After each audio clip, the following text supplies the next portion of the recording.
Man, I was really excited. I thought we were going to play Dragonkin tonight. However, there is an issue with the demo and it keeps crashing. So, we are going to play Last Epoch instead because, you know, that's what we're going to do. Because I like Last Epoch. I don't give a shit what anybody says. I like this game a lot, and I cannot wait until the update comes out. So, even though it only has 25 viewers on Twitch, hopefully it'll be 28 with my stream, and we can get some more attention on this game, man. It deserves it. It just sucks because the issue with it seemed to turn a lot of people off, man, for some reason. And I mean, I guess I kind of get it, but it's just not a complete game yet, you know. Definitely was not ready for release. I'll put it that way.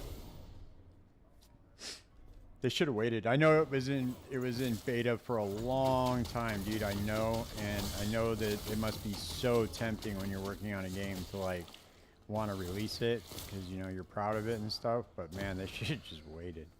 Especially with all the bangers that were coming out, like Path of Exile 2. And granted, some would argue that Path of Exile 2 is, you know, was not ready for release either. But you know, is what it is, man.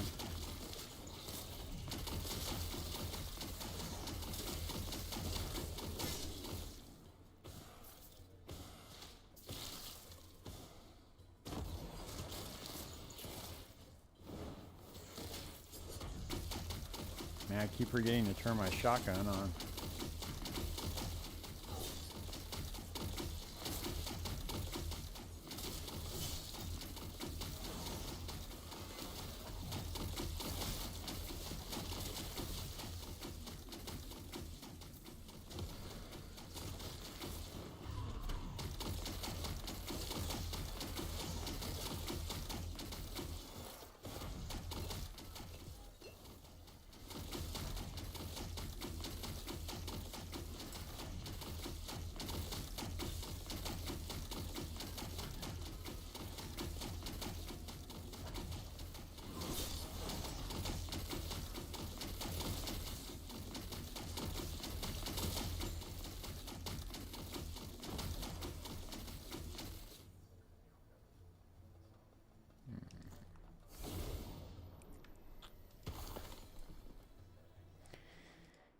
Fix this motherfucking chat window. Chat window always bugs out on me, man. I don't understand why. Always bugging out. I like this restream, man. Restream's pretty cool. I know that there's more efficient ways to do this, to stream on both platforms. Like I know there's a guy who has he has a plug-in for OBS that works pretty well for dual streaming. But unfortunately, you have to have a stream bot open for both the chats. So as soon as he releases it, where there's a chat window that combines the two, then I'll use that one instead. But Restream's got a bunch of other stuff too. I mean, they just don't have like an updated game category thing, so it's kind of annoying where you have to like update the game categories. You can't just do it all in one place.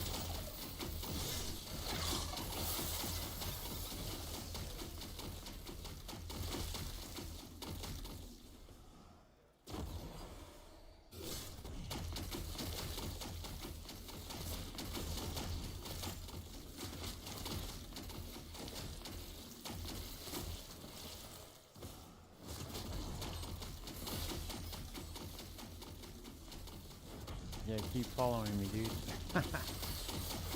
Yep.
Oh shit, I forgot.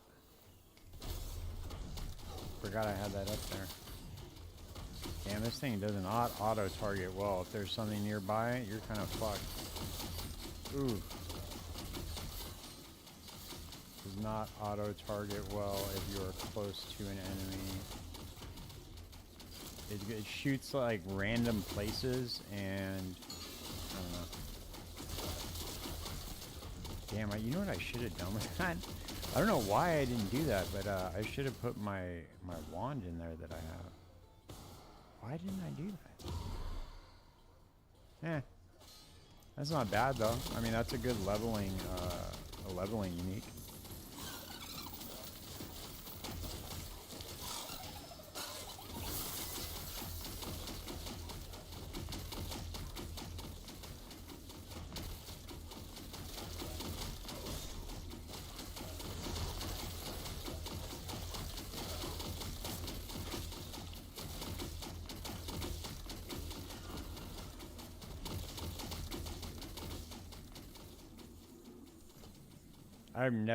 I don't think I've ever found a useful, that might be useful. I don't think I've ever found a useful idol. Oh, hey, what's up, Matt? You watch the videos on the crafting? Sorry, man, I didn't see you there. Talking to myself again.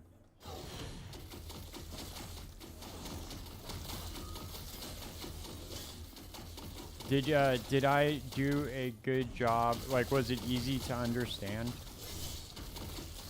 Like, how, like, did I miss any steps? Was there anything that was kind of confusing at all? Give me honest feedback, man. You're not gonna hurt my feelings. You just tell me, dude, that shit sucked, and I'll just try to do it better. I don't get my feelings hurt or anything.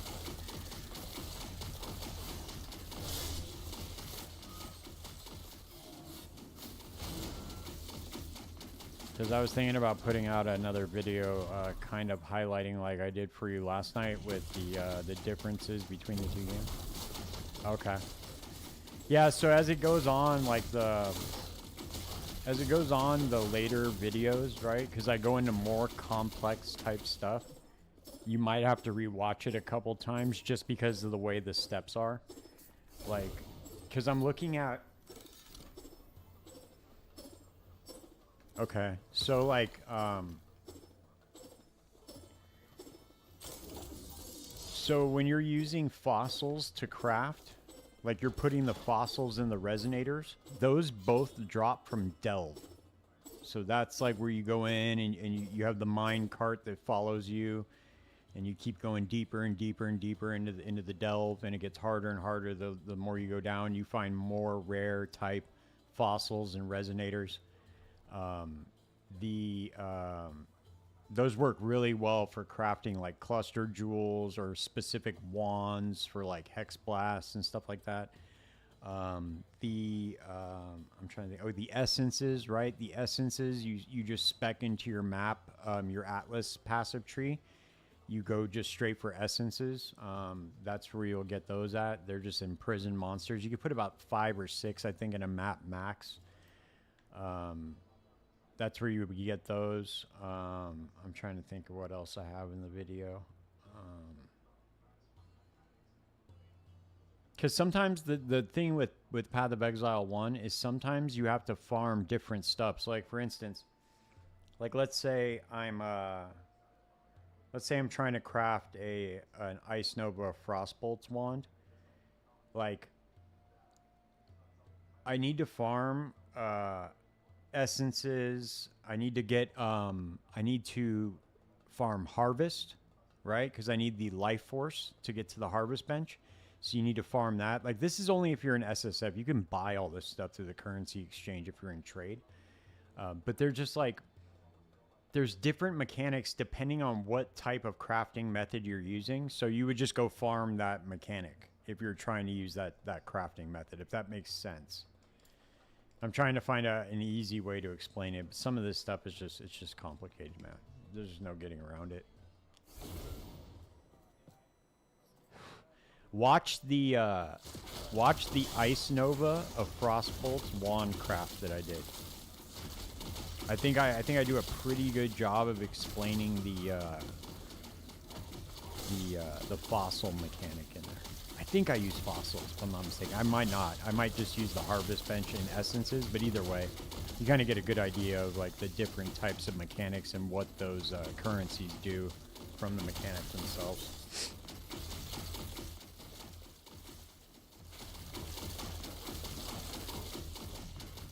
Man, I really wanted to play Dragonkin tonight.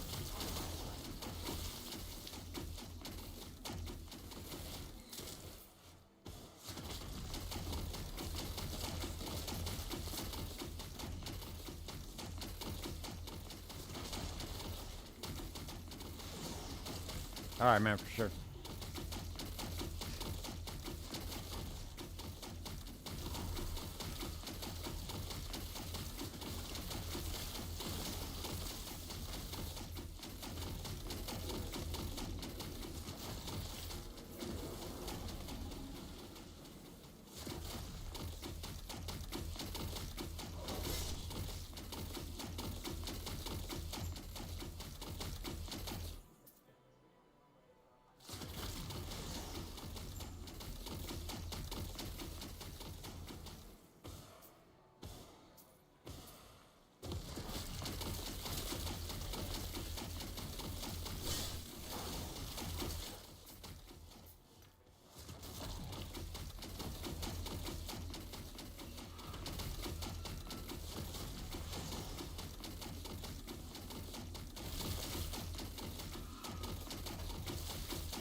Whoops.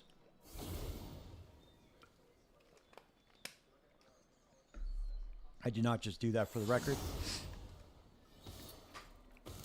Y'all didn't see that.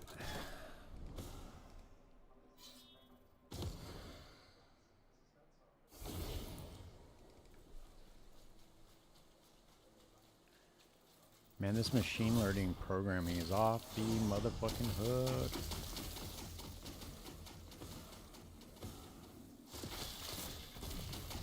Dude, Grok can just build you a Tetris game. That's so sick. I just can... Hey, Grok, write me a Tetris game.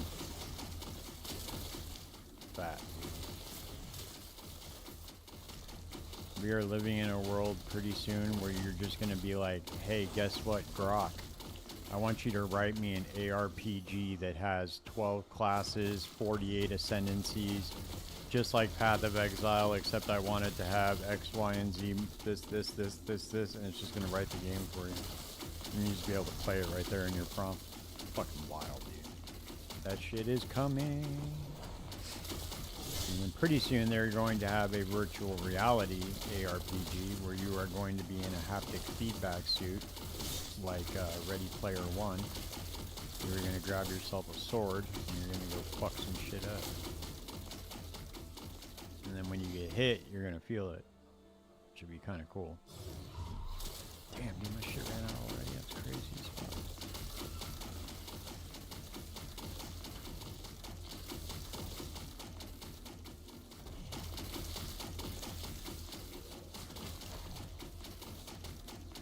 they're fucking announcing a new AI studio at X? Is that what you just said?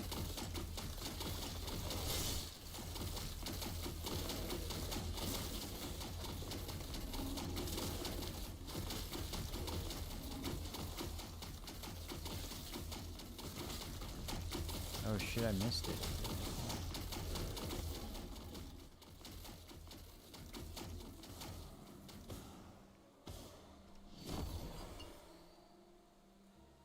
Alright, now we are cooking with some gasoline, dude. Look at this shit. Now this thing just fucking annihilates everything, dude. No problem. Mows through shit. And I was struggling too for a minute with this build, dude. I don't know why. Now it's kind of all together. I have like a couple more points that I need to put in these skills, but nothing that like kind of defines the build. One more item I think I need to get. I think that's level 72, if I'm not mistaken. The wand that I need for this build. But it's obviously not a build defining item. Like the build still just works fine no matter what. But, I mean, currently I am 5 levels under this area and I'm doing just fine. See, the true test is once you go into corruption though. That's when you really know what the fuck your build's made of.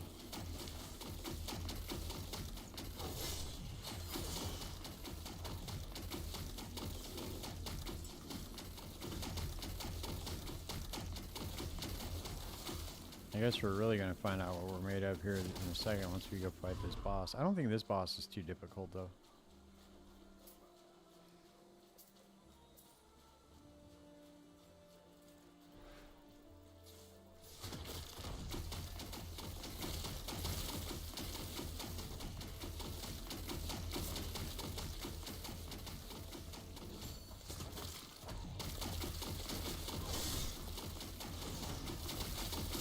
There we go. Just in the nick of time, baby.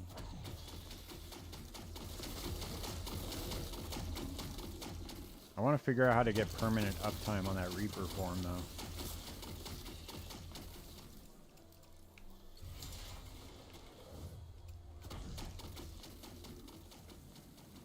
See, it sucks. If it doesn't target the mobs before it starts, it will not target them.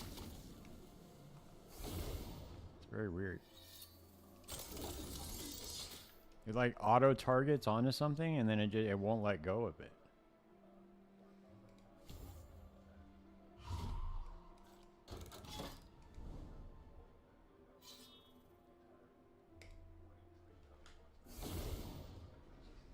Fucking leg on, man. Fucking leg on, man. Alright, this is easy though. You just hang out on the stairs, dude. I wonder if they changed this ever. Let's see if they did. Look at that. Look at that auto targeting, man. That's fucking sick ass auto targeting.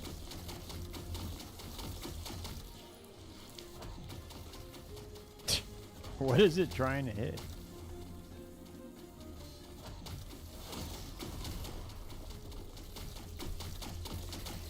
Well, I walked right into that one.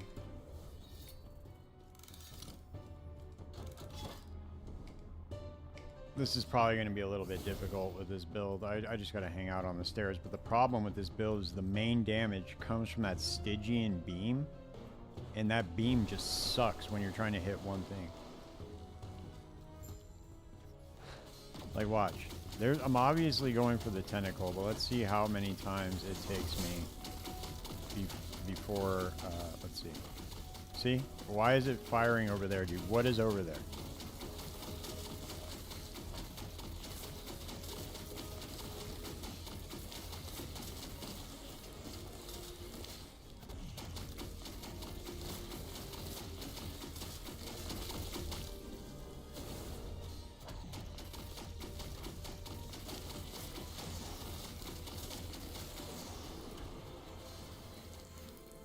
There we go.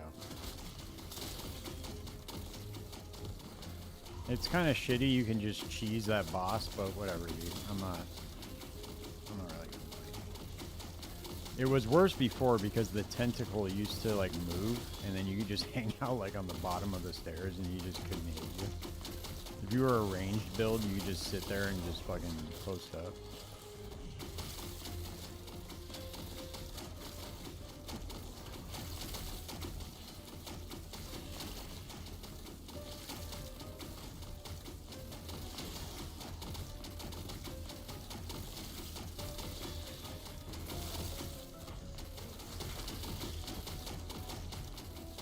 Send me back to the platform. Come on, man. There we go.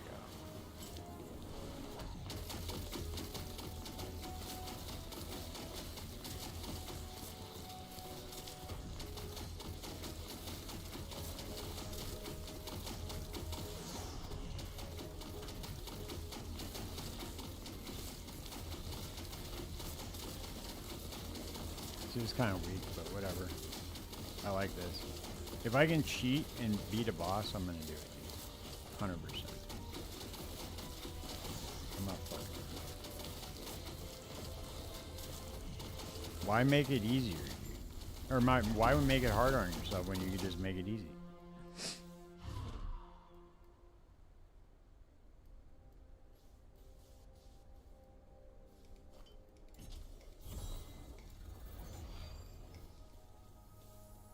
See if it dropped anything. Coral Aegis. I can't remember if that's I don't think that's rare actually. There is a rare item that comes from Lagon. I can't remember what it is though. I don't think that's it. In fact, I think I already have that item.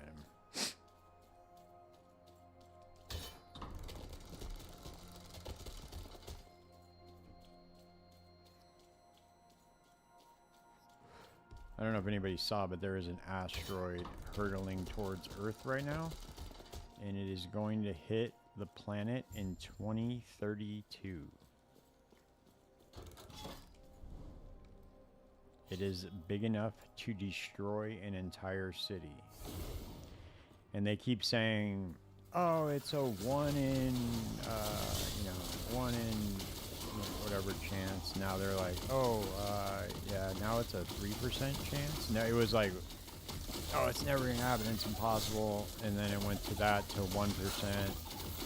Now, like, the more they look at it and study its trajectory, the percentage just keeps going up, which means that at some point here in the near future, we are going to be bracing for a asteroid impact, I believe. Not 100% near, like, not like super near future, but, you know, it's gonna happen. It's just a matter of when.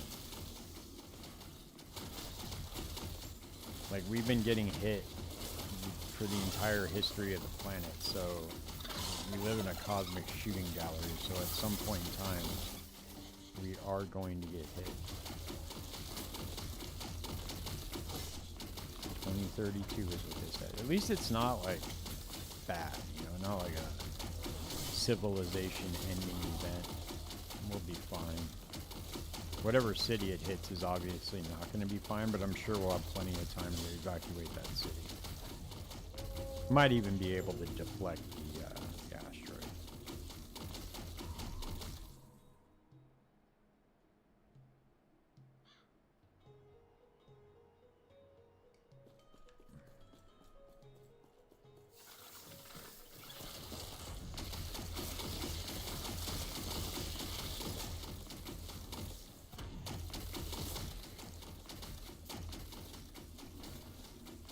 Damn, dude, it wants to give me this gel cores blast knife so much. It's like, I don't know.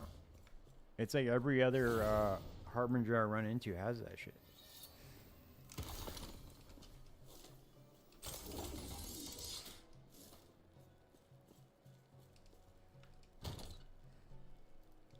Okay, let's see. I think I already have this, though. Do I? Oh, I don't. Chance and block per shock on the attacker at 30 less damage. Huh. Okay. I'm sure that that's not... I don't think that's the rare item. I forget which one it is. There's one of them that's really rare.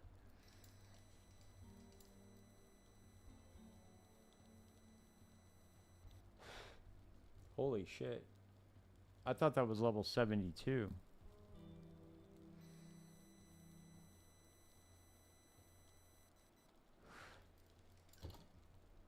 Alright, looks like we got a lot of work to do then. We just need to farm the experience nodes.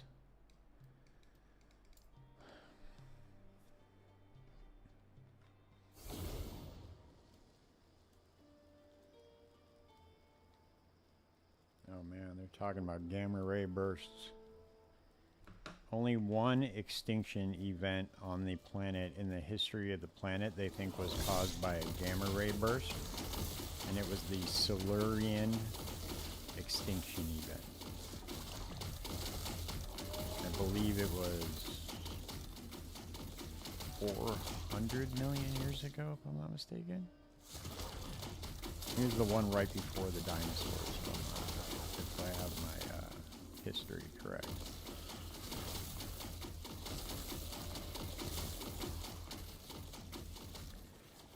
The Silurian Ordovician event is what it's called.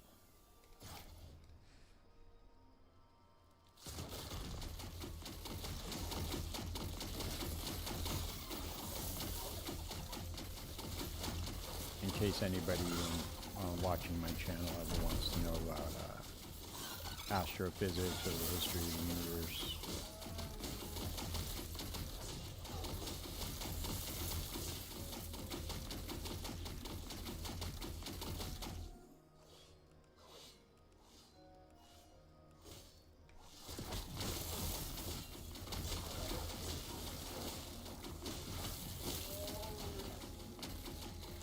I wish that I could get some sort of like some sort of music going on the stream, but I can't dual stream and play music at the same time because I will get a strike on YouTube if I play any music. I wonder if I could just use YouTube music on stream. I wonder if they allow that. If that's like licensed for streaming. I'll have to look into that because I would really like to play some music. I know I could do it on Twitch. You could just separate the VOD tracks in OBS on Twitch, but on YouTube it's a little bit different.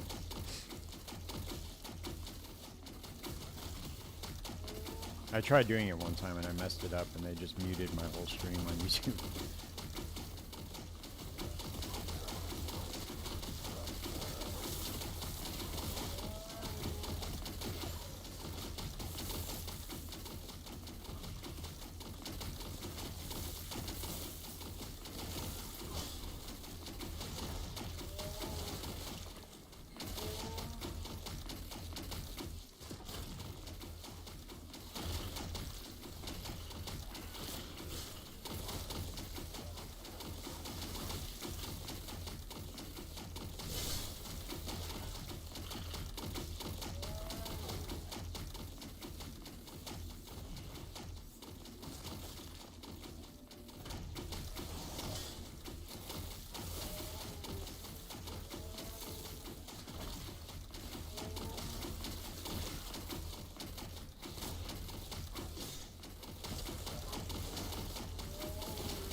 We need experience.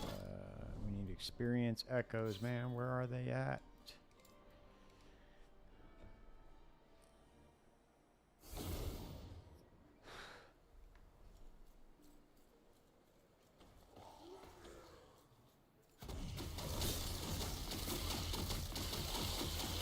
I really want to test out the 2600 corruption build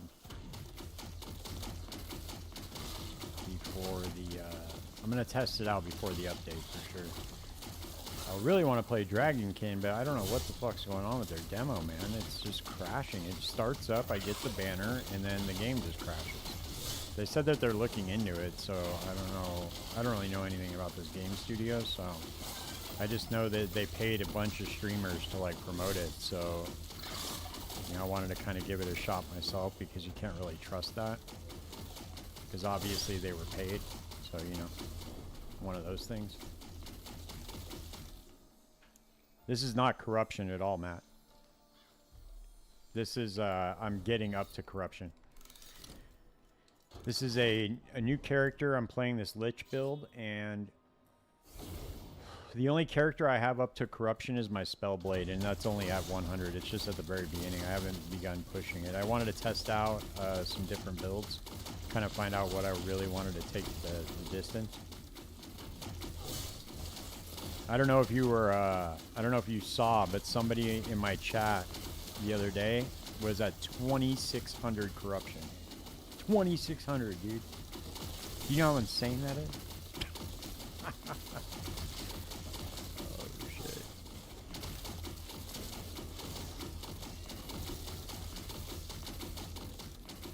And it wasn't like he was struggling. You know, he was just blasting right through it. 2,611 corruption.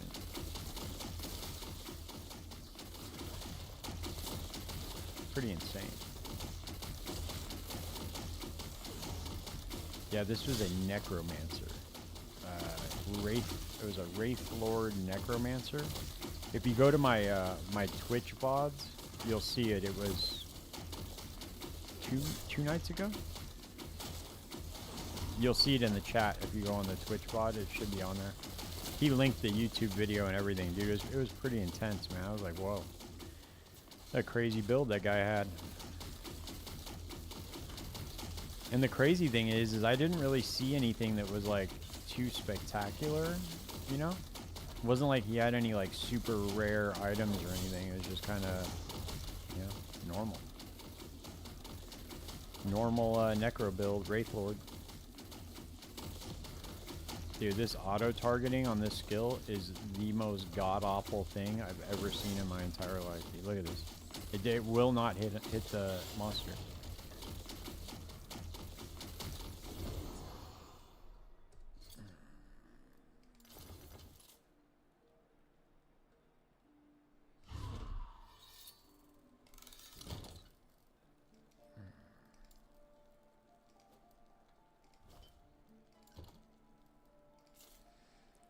Okay, I have this for leveling now. That should be good. Let's see.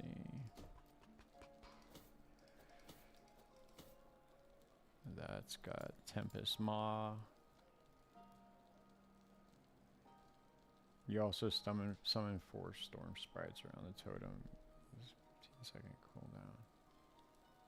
Huh, okay.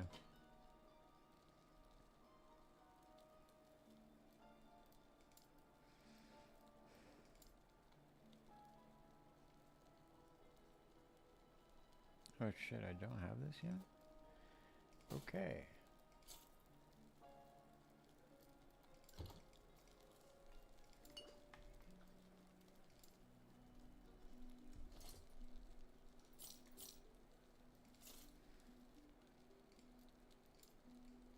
What's the highest corruption, Matt, that you ever got up to?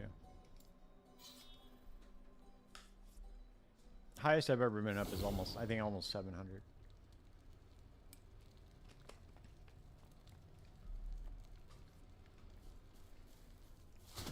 And I can't remember, I think it was on my my Falconer, if I'm not mistaken.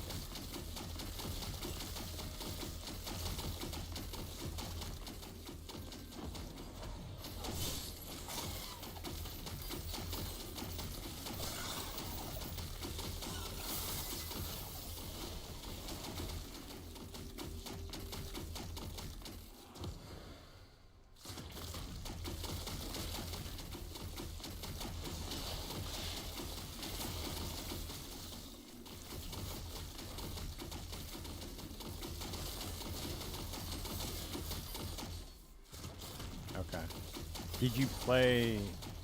I can't remember if you played after the release or not. When they nerfed corruption?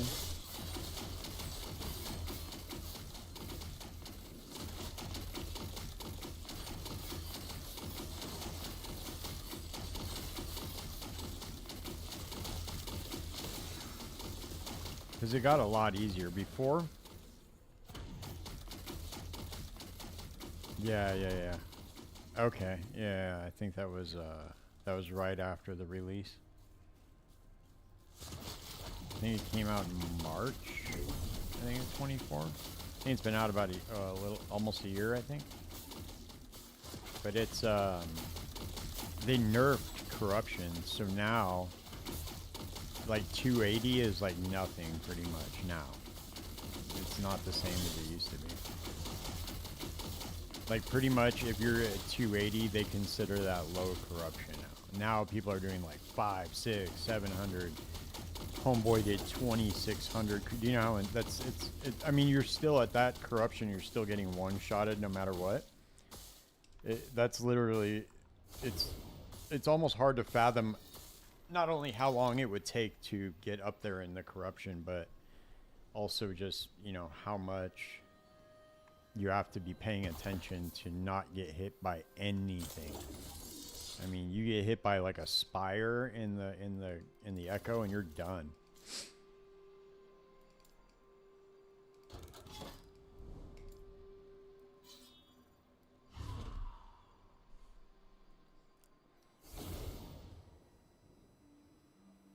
Yeah.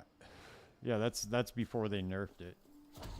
Now it's like, dude, pretty much anybody can get to 250 or 300 now. Why is it saying my recording was... What is this thing talking about, man?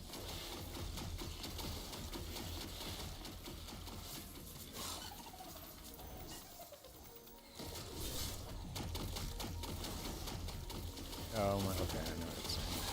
It scared me for a second. It's like a warning message. I hate those emails that like bait you into opening them. They're like, hurry up, your thing is going to be deleted. And you're like, what? And then it's just some bullshit like trying to get you to check something. Just get you to click on the email and open it. Dude, I had a call today from from what looked like the IRS, because the IRS calls you from Utah. And it was these sons of bitches, dude, they were trying to sell tax debt relief. I was like, you son of a bitch. Got me. Got me to answer the phone. It's always the call you don't want to get is from the IRS.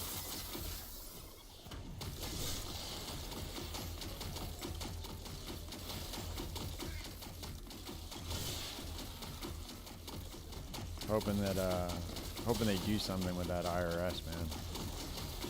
I don't know what they can do, but I'm so tired of paying 1/5 of my money to the federal government so that they can do whatever they feel like with it.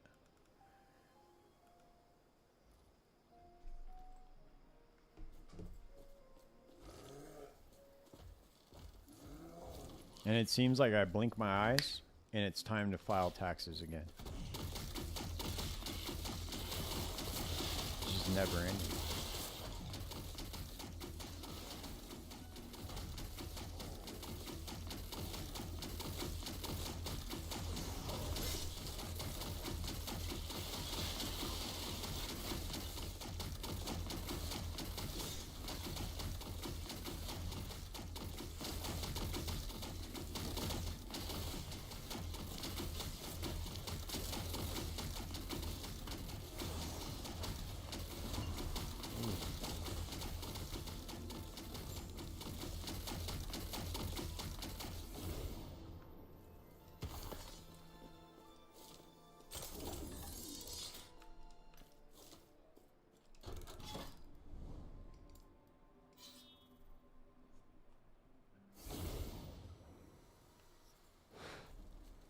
I need 7 more levels to get my my weapon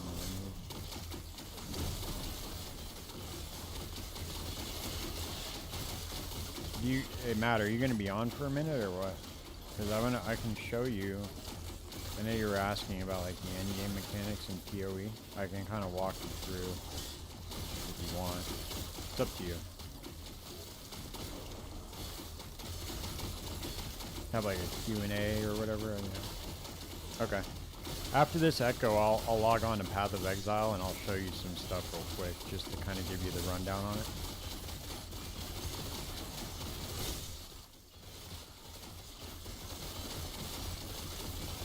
It'll be good too because then not only that, but I'll be able to make some YouTube shorts out of that or something, you know? some like walkthrough stuff.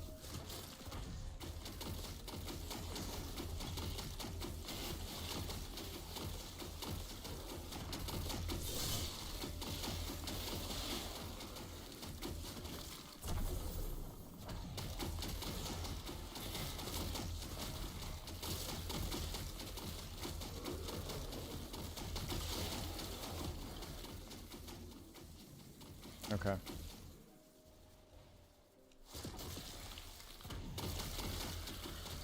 Yeah, I'll show you. It's not. Yeah, no, I got you. It's not difficult. That part's not hard.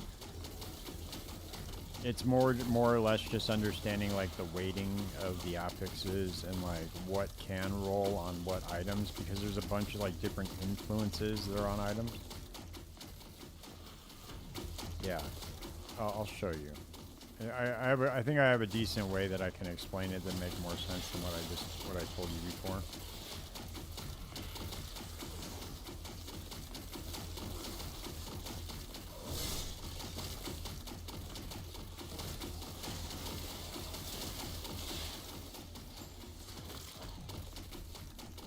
Well, when you get to the end game, pretty much on any character, you're gonna use like the end game crafting, you know. Let me show you. Okay, I'm gonna hop off of here. Let's see. I'm gonna hop off of here, and then we are going to log on to Path of Exile.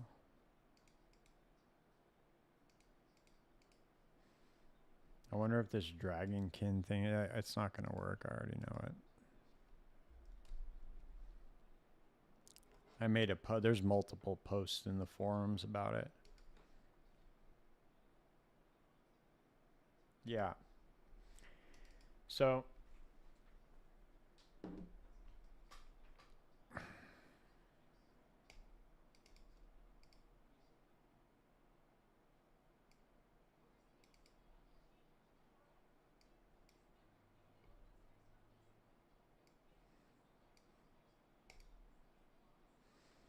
when you farm Delve, right? Let me show you. This is going to, Delve is going to unlock during the campaign. And when you're farming Delve, what you're doing is you're going down this map right here. And you have these little nodes where you get different things, different items, different fossils. Hey, what's up, Photon? You can get weapons. You know, there's specialty nodes that you can path to. The deeper you go, the harder it gets, okay? Now, what you do find in there a lot. Yeah, it's pretty cool, actually. Watch. My character is not going to do well in it, so I'm going to, because I don't really, this isn't really a delving character, but I'll show you what it looks like.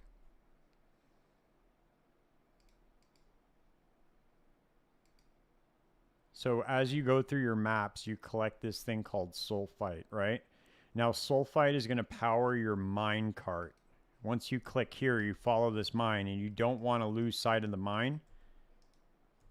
Something with like a shield charge that does big AoE damage. I mean, this can do it. It's fast enough. It's just not as good as other characters are with it. It's definitely capable of doing it, though. It just won't go too low. Now watch, if I step away from my minecart, it gets dark and I start taking darkness damage. Okay? So you follow the cart. You keep following the cart. It'll keep up if you move fast. You just got to make sure you don't step into the darkness. And you can upgrade your light radius and stuff. But watch. Let's see. Okay, we're at the node right now. Okay. So you click on your, you click on the node or wherever you path to. And then a bunch of monsters are going to spawn. It's like a little event. And then once you're done with the event, yeah, for sure, 100%. Something that just moves fast, does a ton of AoE damage, and can keep up with the minecart. Because there's monsters along the path with the minecart, so you need to be able to kill those. Correct. Well, not just upgrading the minecart, but upgrading your darkness resistance, your light radius, all that stuff. So you collect that stuff called azurite, okay, Matt, and then you go back to your mine encampment. And here you can upgrade your sulfite capacity, which is this stuff right here that powers the minecart, and you find that during maps. You can upgrade your darkness resistance, and you can upgrade your light radius. You can also get flares, so just in case you get stuck in a spot where it's dark, you can drop a flare and it'll light it up so you don't take darkness damage. And then the dynamite is for these specific walls that hide like specialty nodes behind them, like chests and stuff you can go pick up. Now, what you get from this mechanic is these things right here, these fossils, okay? Now, if we pull up Craft of Exile,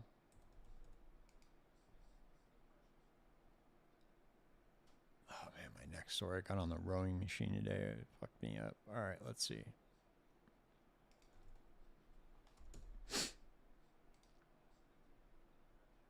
Okay, I'm going to pull this window over so you can see this.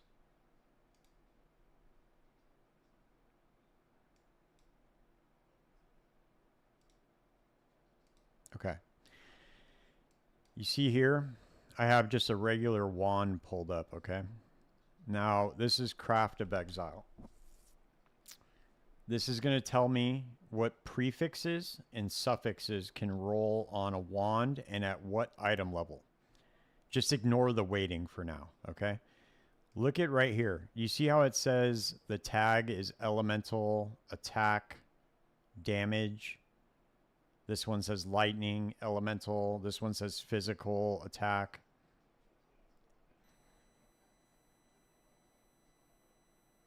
Yeah, correct.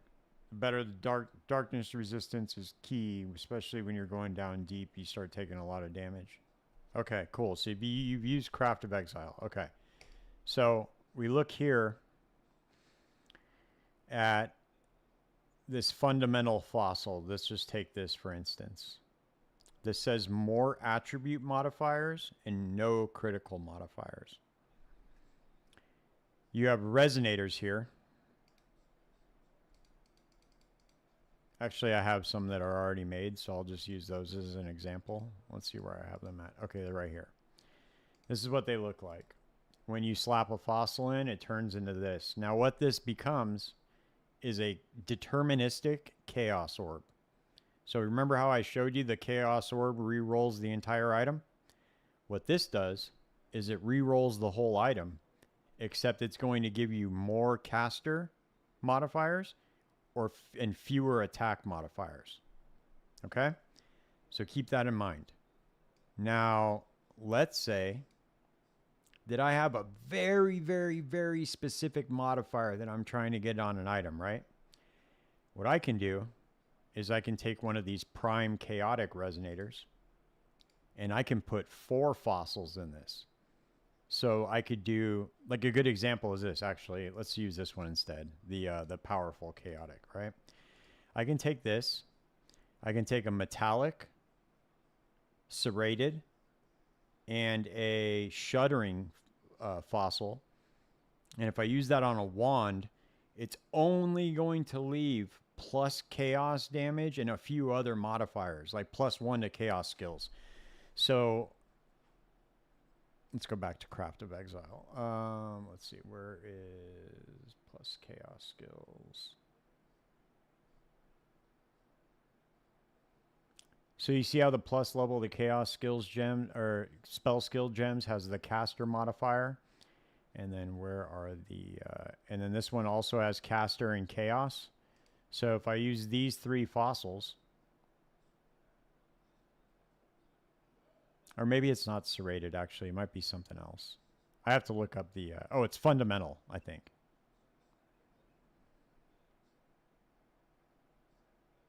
No, you don't have to scour. You can just... So, like, watch. I can create a bunch of these. And I can just spam them on the item until I hit what I want. Let me see if I have a... I might already have a wand in progress, just to kind of show you.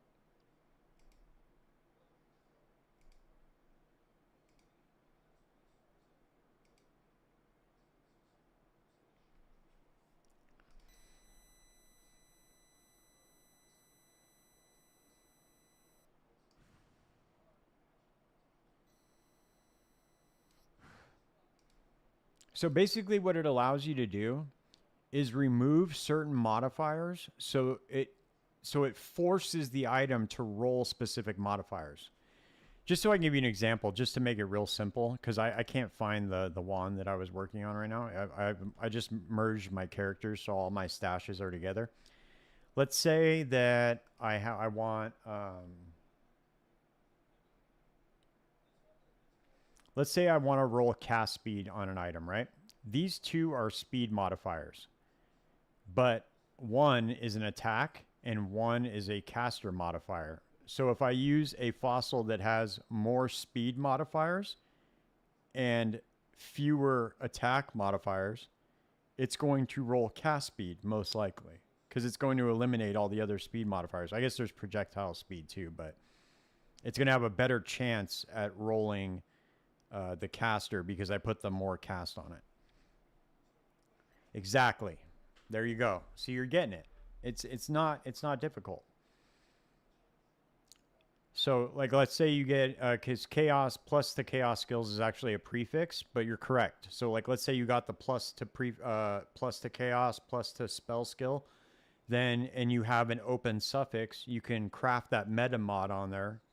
Prefixes cannot be changed, and then you scour it, and then boom, your prefixes are set, and then you just go from there. Then it's like you want to separate it into two parts, right? You want to get your prefixes perfect, and then you want to work on your suffixes, or vice versa. Whatever whatever you can lock in. But that's essentially how it works. Now, let's go over to the harvest bench, okay? So when you go into maps, you're going to see this thing called the Sacred Grove, okay? And you go in there, and what you can do is you can harvest life force. And what these allow you to do is the same thing like a chaos orb does, right? And the same thing like the fossil does. It allows you to reforge an item with a specific modifier on it. So this works really well for like critical, like crit suffix or crit affixes, because let's go back to Craft of Exile.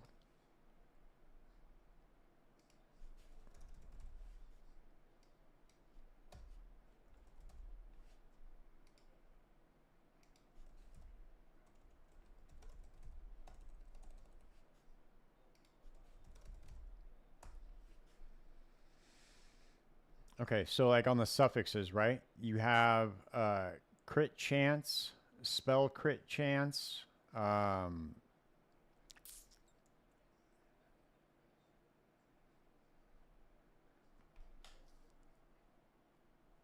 on. You have spell critical strike chance. You have global critical strike multiplier. I could have sworn there was another one on here. And I think spell critical strike chance, you have global critical strike chance, and then you have a crit multiplier. So when you go over to the bench, like let's say you lock your prefixes, right? You can pop this over here, and if you have that meta mod on there, you lock your prefixes, right? You slap that in there, and then you reforge critical. Now what's going to happen is your prefixes are not going to change because you have that meta mod on there, and it's going to reforge with critical multipliers on there. So that's how you kind of deterministically put the critical multipliers with the plus to spell skills. That makes sense? So that's how you would kind of use those two mechanics. That's just a very specific use case, but if you kind of get the idea of how these kind of tie in together. Now, another thing you can do is you can use essences. Now, essences work the same way as a chaos orb does. All of these are essentially just more deterministic chaos orbs, right? They reforge a rare item, guaranteeing a specific affix. Let's say I have, let's see if I have any,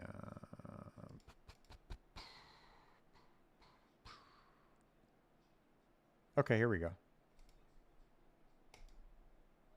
I can use this to show you. Whoops. Okay, let's say I make it rare. I go over here to my essences. Now let's say I just want to slap max life on this thing, right? So I want to roll it until I get some affixes that are decent, like a bunch of tier 1s would be very, very, very useful.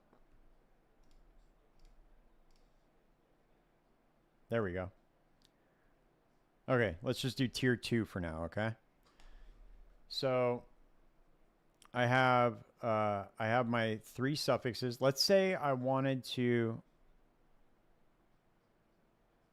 Is a simpler but lengthy alternative. It is, but it's also more likely that you're going to do essences in the very, very beginning before anything else. You know, you're going to get an essence in Act 1. You know, so it's like as you're going through the campaign, you'll collect some of these. A lot of people do this in the first just because it's real simple, but it is a more lengthy process, right?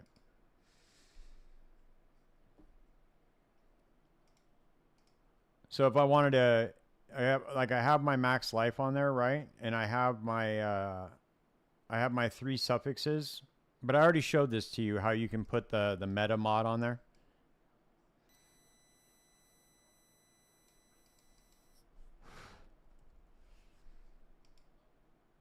Like if I wanted to isolate the resistances, I would just put the. But then it wouldn't have made sense to use the essence anyway. But so basically, what you want to do is you want to just save. It depends. Are you planning on playing trade, or are you planning on doing? Are you planning on doing SSF?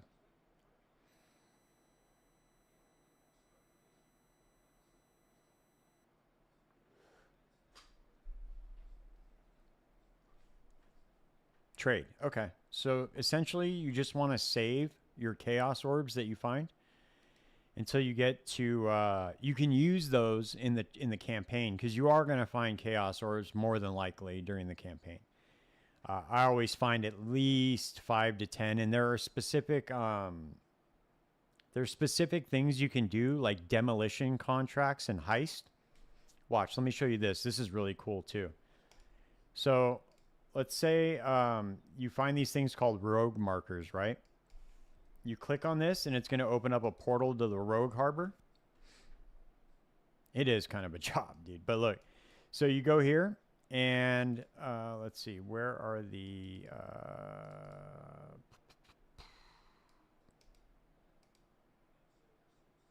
the contracts at? I forget. Who has them?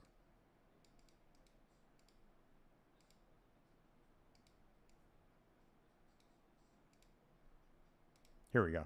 Okay. So you want to look for demolition contracts. Every time you level, this is going to refresh the inventory of this dude. These are all a little bit higher level now, but let me see if I have any demolition contracts.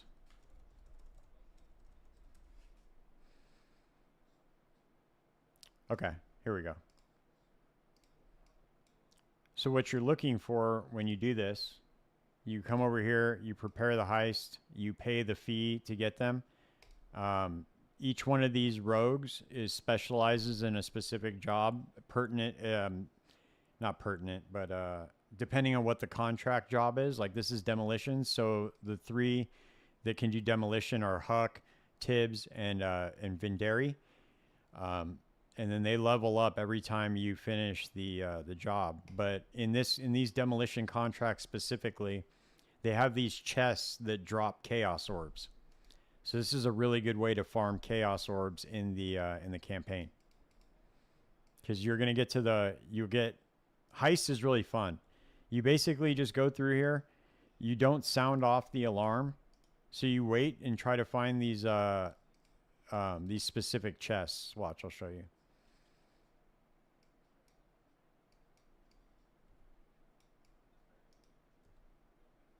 Every time you open up a chest, it's going to raise the alert level. So let me see. Here we go. Question mark chest. You see the question mark right there?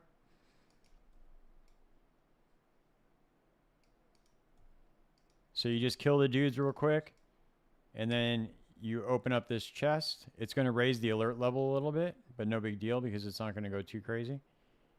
Okay? And okay, it didn't drop any chaos orbs that time, but it does drop chaos a lot. But once you pick up the items from the chest, you have to complete the job. Otherwise, you'll lose the items. So then you just go through here. Oh, here's another question mark chest over here. Shit. I didn't see that.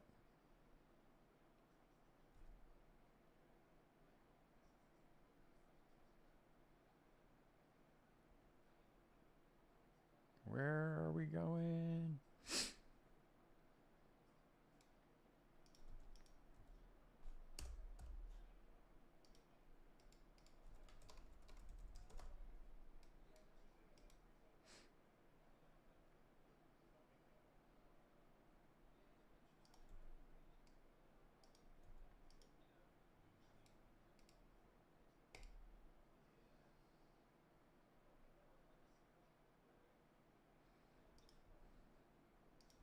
See?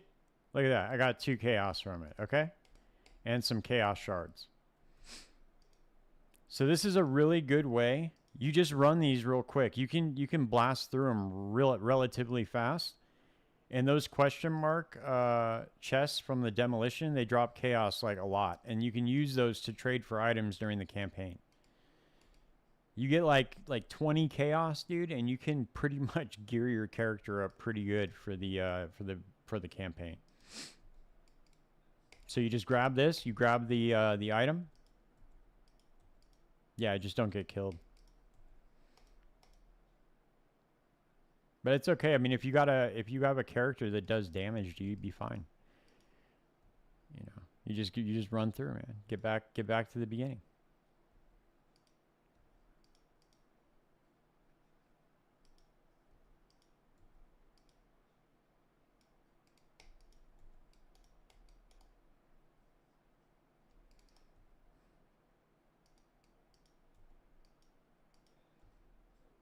Whoops, went the wrong way.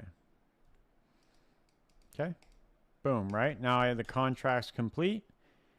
And I get to keep the items that I found.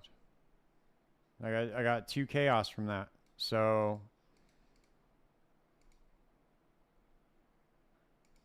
what did this guy want to buy? In divine, okay.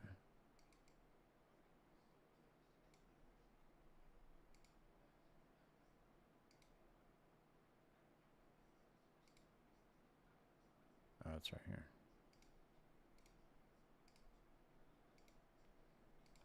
No, he probably can't come to the Rogue Harbor yet. Whoops. Ah, God damn it. I can't believe I just did that. Oh, shit. All right.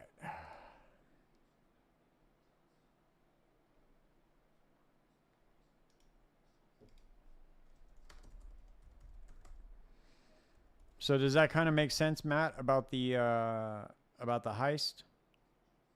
I don't know if I went through that too quickly, but it's a really, really good way to farm chaos orbs in the very beginning.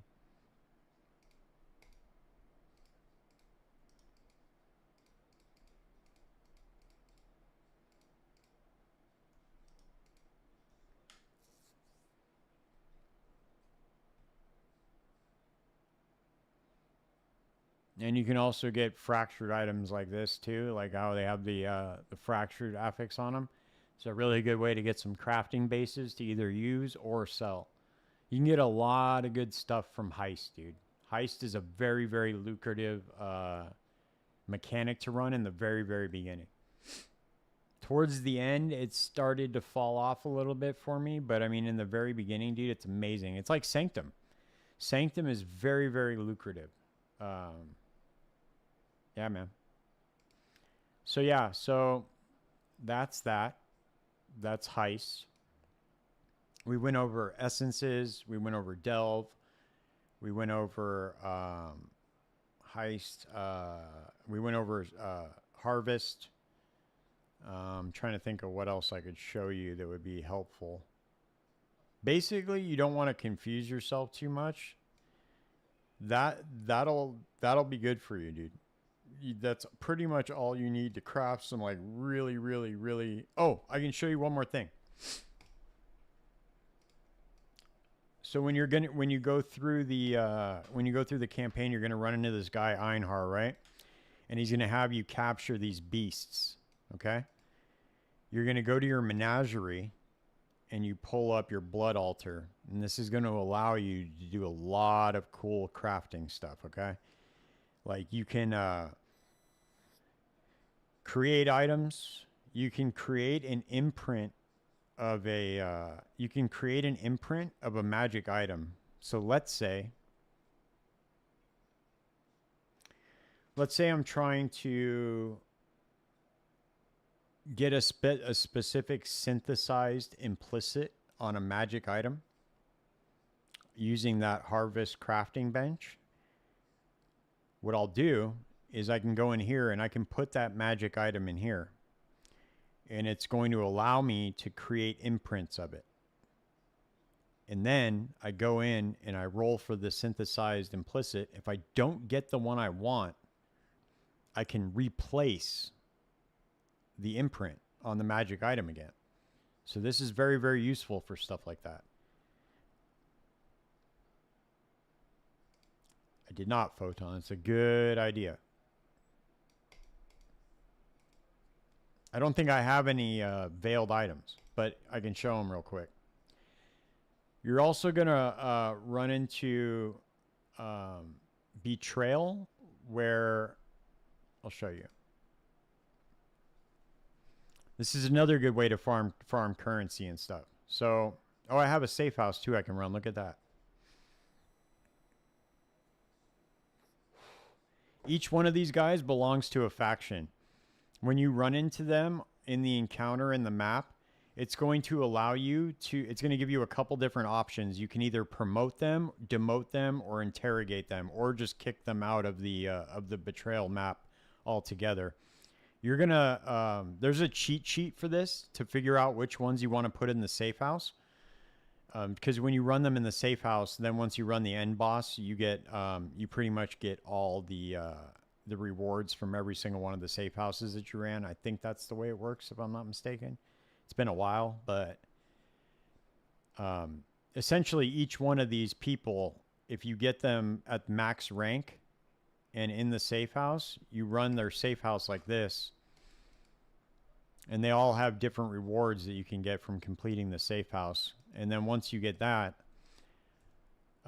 maybe I'll get a veiled modifier here in one of these. Hold on.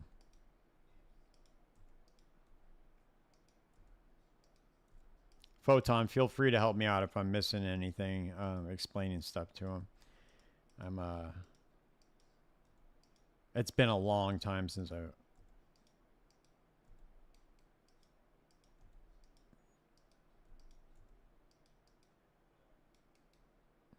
I'm not familiar with that, Photon. Is that's part of the mechanic or what? Correct. It's not last Epoch. I was showing Cookbook. I was showing him something in Path of Exile real quick. I'm gonna hop back on in a second.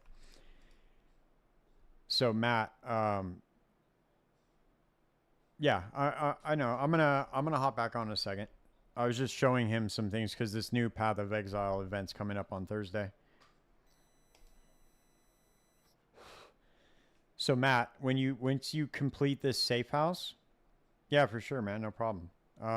That's what I'm here for, dude. Like, this is the whole reason why I started this channel. It's the whole reason why I stream, is so that I can learn stuff and help other people, you know, acquire knowledge. I feel the more information we have out there, the better we all become. So I interrogate him. It's going to give me the main safe house experience. Now it's also going to, okay, here we go. It did give me a, but each one of these safe houses has a different mechanic in it. Like this guy has, let's see what he drops. This is a scarab one. I don't have the cheat sheet pulled up on me. There's one in the Awakened Path of Exile trade app. But so these are all going to be scarabs. Okay. So once you're completing Betrayal, Matt, you're going to come across these items a lot. They have the little squiggly lines on them that you can't see. Those are called veiled affixes. Now you want to do this because this unveiling items is going to give you it's how you unlock a lot of these things in the crafting bench. See, I have a couple right here that I still need to unveil. It'll tell you once you highlight over the gray what you need to do to get that to unlock that in the crafting bench. But I come over here, I put this ring in, and I hit unveil. And the lines are full for the ones that I have already unlocked. But if they're not full, if they're white, you haven't unlocked them yet. And then you just hit that, and it's going to unveil the affix on the item. Now, once you get up into higher complexity crafting, you're going to get things like this. This is a veiled orb. Now what this does is it removes a modifier and adds a random veiled modifier to an item. If you watch my Ice Nova Frostbolts crafting video, I use one of these. And what I do is I lock the suffixes. Hell yeah, these are awesome. I love this shit. So I'll lock the suffixes, and then I'll veil orb it. Right? Because it's going to remove a random modifier, but if the suffixes are locked, it's only going to remove that meta mod and not touch the suffixes. And then you're going to have a veiled affix there. So this is how you would like complete a craft, right? Like you got all your suffixes there. You get that, you lock them in, and then you hit the veiled orb. Now, before you unveil it, what you can actually do is block affixes from rolling. So you would go back over here to Craft of Exile. I don't think there's any way to increase the success rate of it. I think it's just RNG. I think it's like 1 in 3 or something like that on hitting it. Usually depending on what you're trying to craft. But you would you can actually block out affixes from rolling because when you go to the unveil, hell yeah. Yeah, dude, so like once you get an item that's all tier 1 affixes, right? But you have a couple that are kind of low tier 1, then you can slap a divine orb on it and make them all max tier 1. So that's like once you get your item completed and you just want to like max it out, then you would just divine it, and then it's going to change the modifiers on there.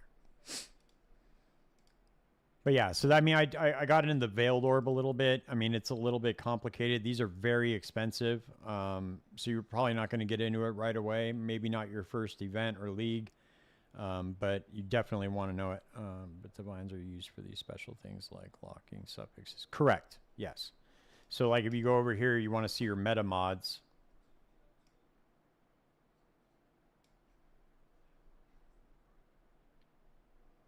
Right here. They cost 2 divine orb each. Prefixes cannot be changed. Like if I wanted to, since I have I have 3 suffixes and 1 prefix on here, what I could do is I could just slap can have up to 2 crafted modifiers on there. Oh shit, never mind. That's a suffix. My bad. If it was reversed, I'd be able to do that. But you could put that on there if you have 1 suffix and 2 prefix or 3 prefixes. That works really well for completing it. But yeah, that's pretty much the crash course, dude. I mean, I ran down pretty much everything you need for the very, very beginning.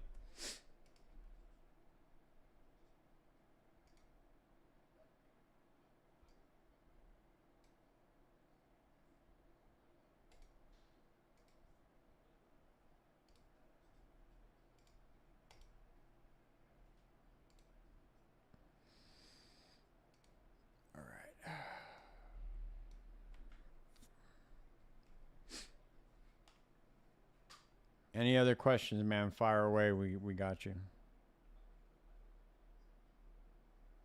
Yeah, for sure.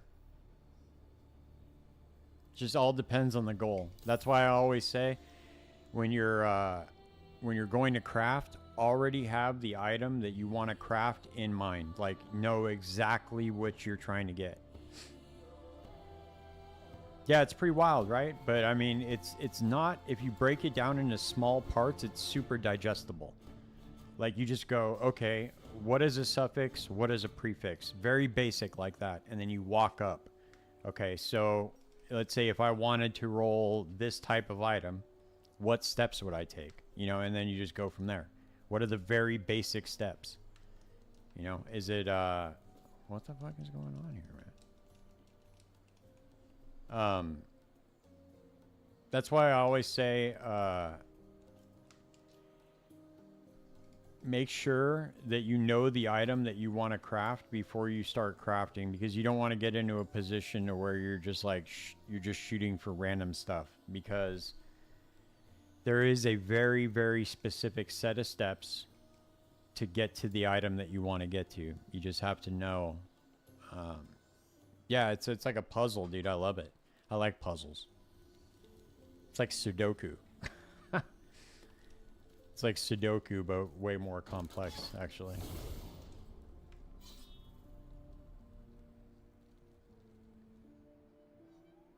Wow, that's really wild. I can't believe they just did that. I opened up a portal right next to the monolith.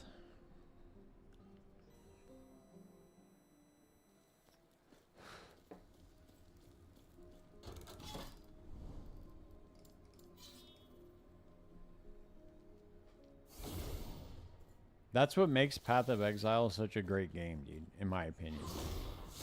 It's the fact that you can basically find any item, whether it's like a mirror tier or whatever it is that you're trying to find, and you can craft it, dude. If you have the time and you have the currency, that you can put in the time to get the currency, and then all you need is just the time to craft it, man, and you just need the knowledge, and you got it, man. You can craft whatever item you want. There's nothing that's like gate kept, you know what I mean? Like, there's not like, oh, these guys can craft this item and I'm not able to do that. Like, no, you can craft those items, dude. You just need the time and the investment. That's it.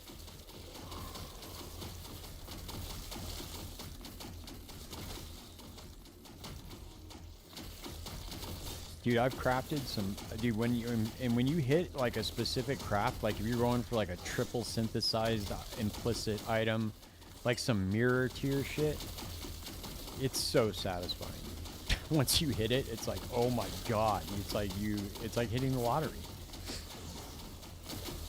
Why you say that, Cookbook? Why don't you like PoE?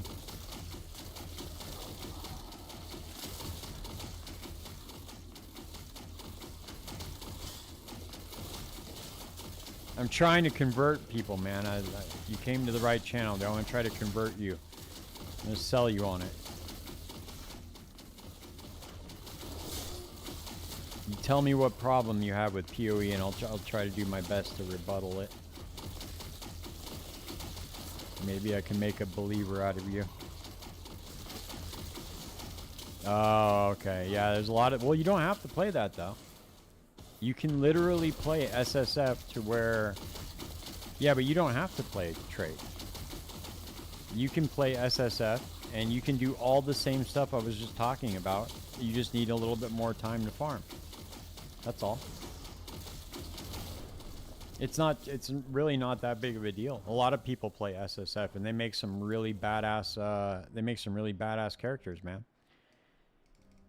They got, a lot of really good items, especially more towards like the super end game. You see a lot of really cool SSF builds. And there's also more, there's certain builds that are more SSF viable too. Remember that.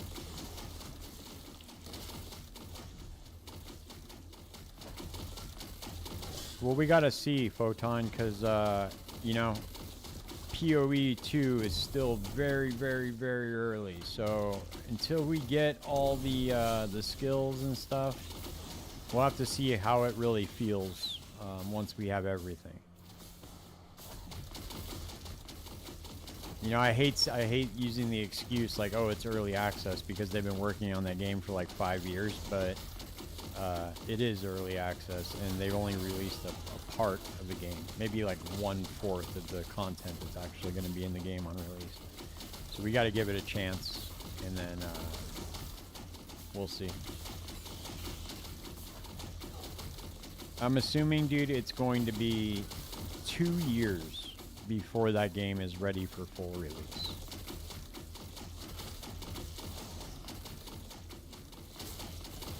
I'm just taking a wild guess, but that's what it feels like, at least.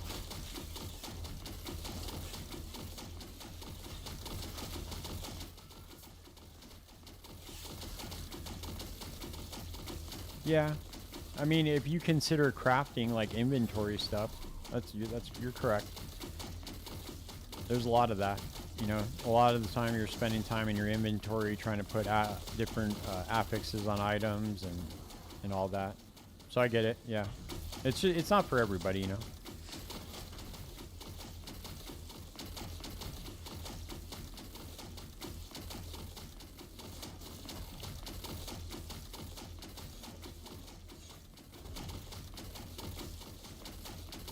Yeah, that's the cool thing about this game is you don't have to identify anything that drops. Pretty cool. Everything just drops on ID. I was just saying that before, like, this game has, like, literally some of the best quality of life features that I've ever seen in a video game. Like the way that you have your crafting bench right here, you just pull it up whenever. You know, the way that the crafting system actually works, it's pretty badass. The way that the trading factions are, they work like, man, that shit works really good. The way that you have to earn reputation, and also once you buy an item, you can't flip it. So there's none of this like botting going on with trading. Like, I'm sure there's bots still that play this game, but there's none that are like buying and flipping items and price fixing and all that stuff. So you don't get a lot of that in this game. It's pretty cool. They did a very, very good job when it came to the way that they did it.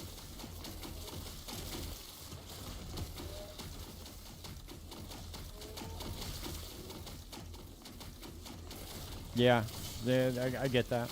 Especially if you don't have like full knowledge of the game, you know? If it's like, especially if it's like your first time trying it out, you see all these people on stream and shit just like making these crazy builds that like one-shot everything because they can just go trade for a specific item. Yeah, it kind of sucks. I get it. But there's certain people that have knowledge of the game to where it's just like they've mastered it, and those types of people have no problem playing SSF because they can just create the items that they want. They know how to farm the stuff. They know what they need to get, what they need to target.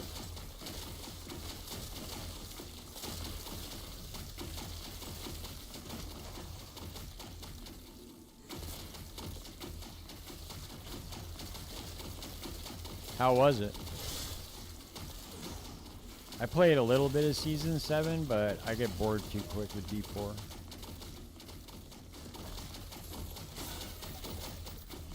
Right. No, I get it.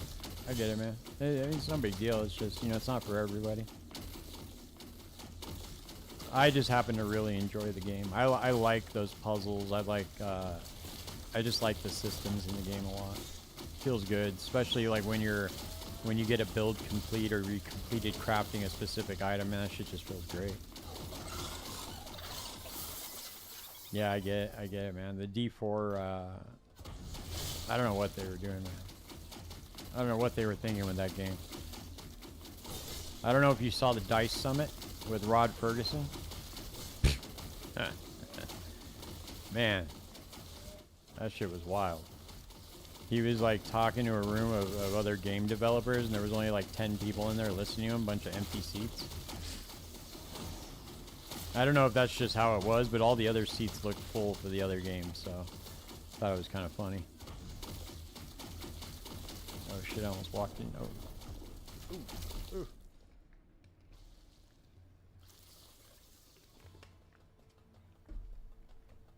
Still very underleveled for this. Hell yeah, man. They ran away with that shit. They made like $1 billion or something fucking crazy off that game. I forget what it was, but like they released something saying they sold, you know, they sold like 666 million copies or something fucking crazy. 66 million, I think it was, copies of the game. Not 666. That would be everybody in the United States. But yeah, they sold a lot. Oh shit, look at that. I got a 3 LP, baby.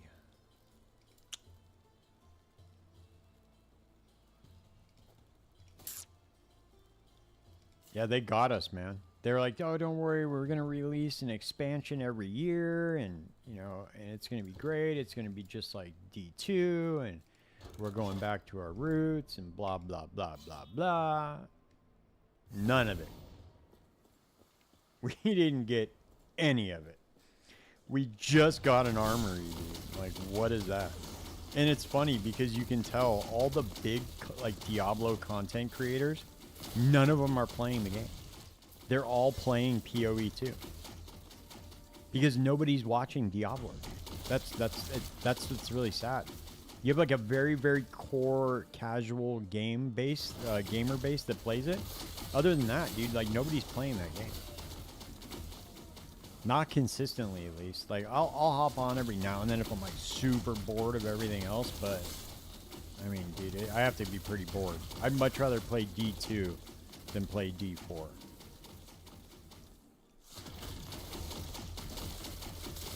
Yeah, I mean, dude, check this out. I'd rather play D3 than play D4. I actually find D3 more fun than D4.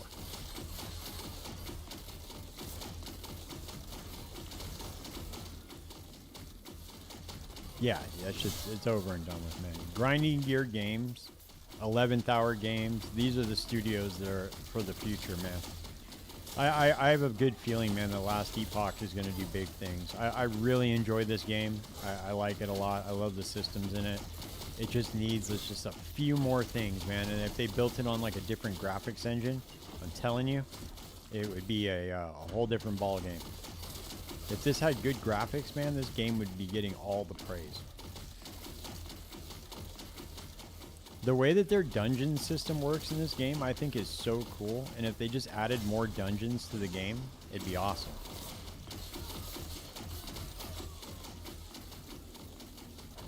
Oh, I'm gonna die again.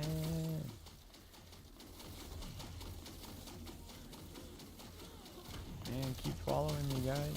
Come on. Damn, I keep losing my Reaper form like instantly. That's crazy. Probably shouldn't transplant right into the group of enemies. That probably will help. Damn, this auto targeting is a little rough. I'm not gonna lie.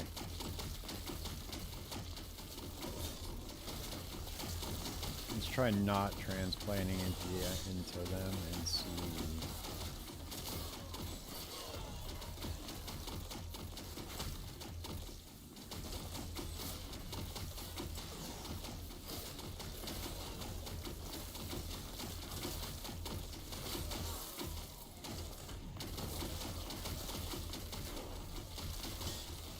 There we go.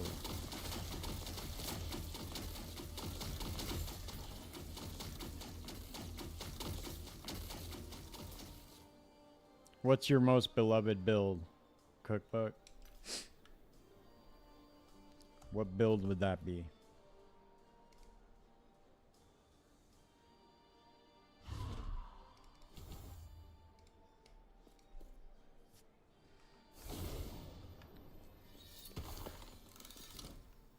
Nice. Hell yeah.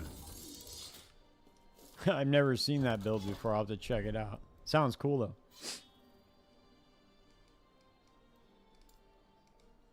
I really like the I really like the Druid, dude. I think they did a good job on it. I made an avalanche like storm totem build that was really, really good. I don't know if they nerfed it or what they did with it, but it was really good. And this was like, yeah, for sure, 100%. Dude, they're doing like, I cannot wait to see the class rework that they do. I'm so hyped for it, dude.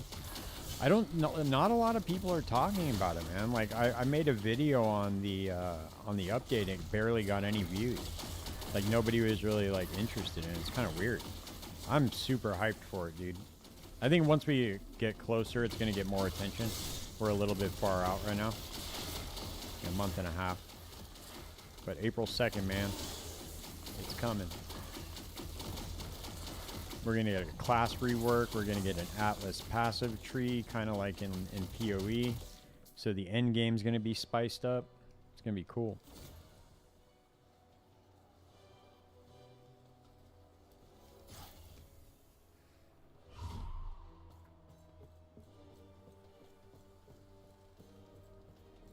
I can't wait to see these new skills, man, and see what they got cooking up. It's been about... I can't remember when Harbingers came out, but it's been a while. So they haven't put out any content, so they've been cooking, man. I have a feeling.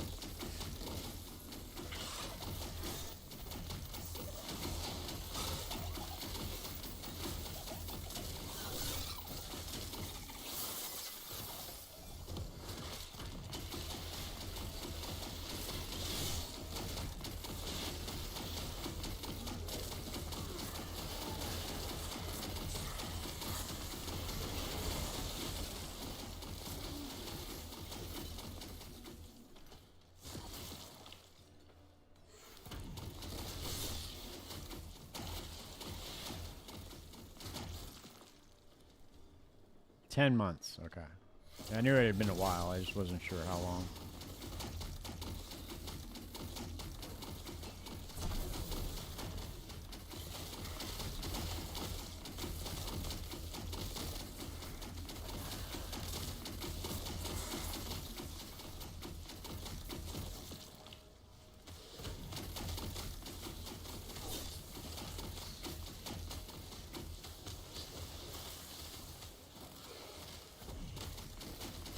Yeah, 100%. If they remastered PoE 1, I have a feeling that just as it is right now, it would put a whole new face to that game.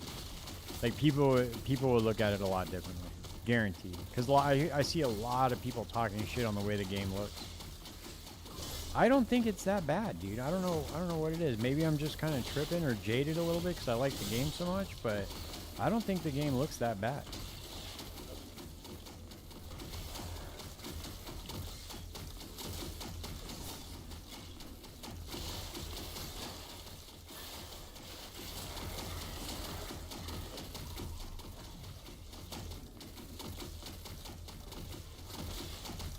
Ooh, ooh, ooh.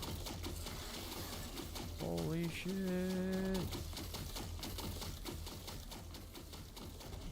Come on, give me my Reaper form back, baby. Let's go. There we go. That's the only problem with this build, dudes. You run out of Reaper form, you are cooked. You're gonna get smoked real quick.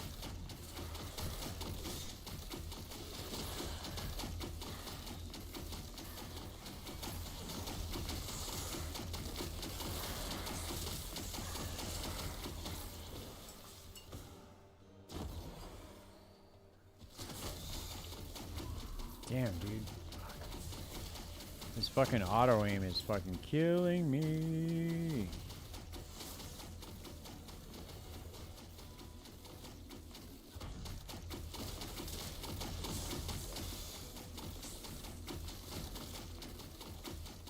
I need to grab that shrine.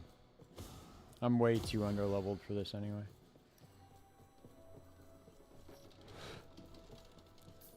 I need to get better gear is what it is.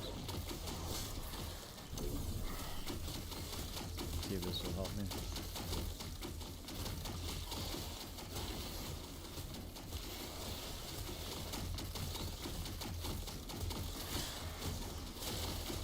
There we go. We got it.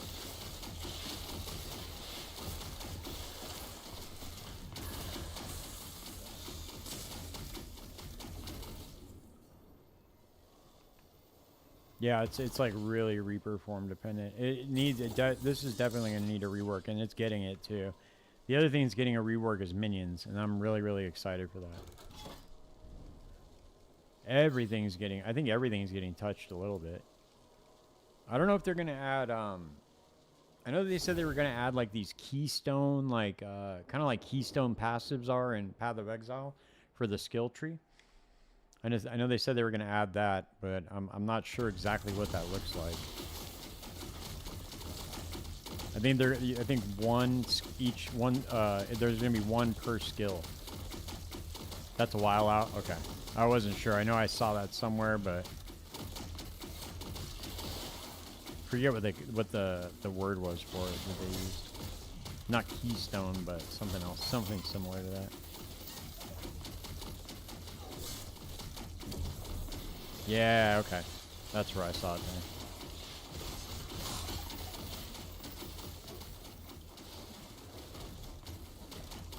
Oh yeah, so we'll probably see that by what, 2035? At the rate we're going here, we'll probably see that in 10 years.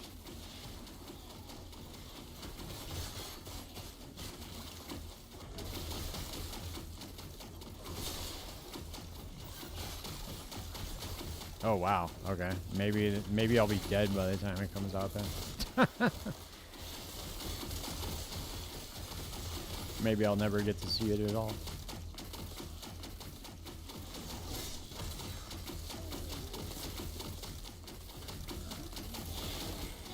Yeah, I was curious because it looked kind of similar to the way Keystone passives work. So I was kind of interested because it looked like a Keystone passive for skills, like for each skill. Who knows, man? Maybe they will. Maybe they'll add something similar to the 1.2 release. We really don't know what's coming out, and I don't know when they're gonna start. I know they've started releasing like little teasers, like on Mike's stream, but I don't know when they're gonna start releasing actual like information about it.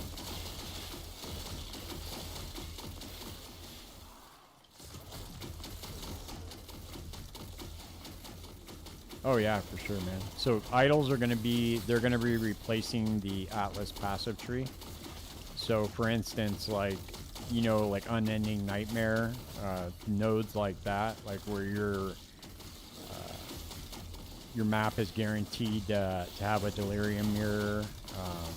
It's gonna be stuff like that. Essentially, all the Atlas passive tree nodes are just turning into idols, except they're more powerful.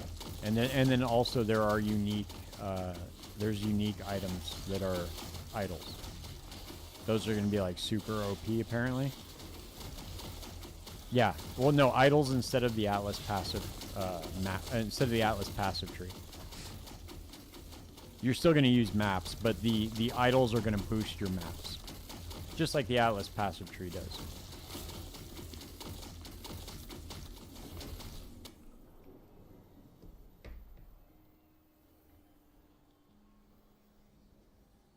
To be honest, while many of the multi-summon minions need a bit of rework, I think we have way too high expectations on where they are.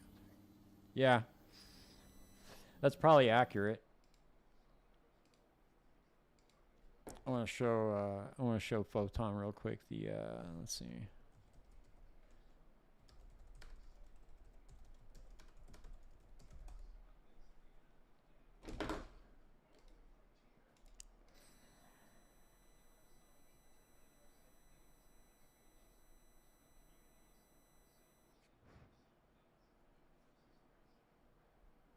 Damn, we got some Twitch drops jumping off too, baby, for the Fresia event. Y'all better stop by, man. I hook you guys up. Get that Autumn Night armor set. That shit looks pretty dope. I don't know if you guys seen it, but it looks pretty cool. I'll show it to you right now. That's what it looks like right there. The armor set for the Twitch drops.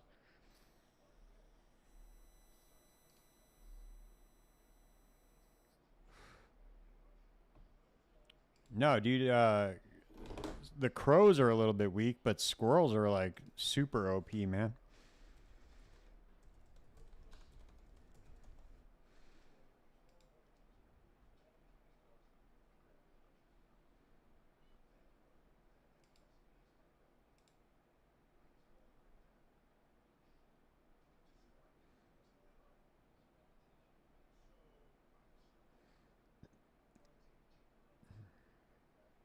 So just to give you an example, Photon, check this out. So this is going to be an example of the of a unique idol. Ultimatum modifiers in your map start to your higher. Possible ultimatum rewards have 83% reduced chance to be fossils, reduced chance to be gems. So you can kind of deterministically farm ultimatum.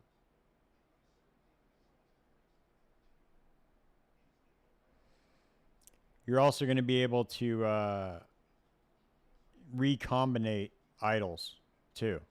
So that's going to be pretty badass. All right, for sure, Cookboat. See you in a sec. You're going to be able to gamble for them as well.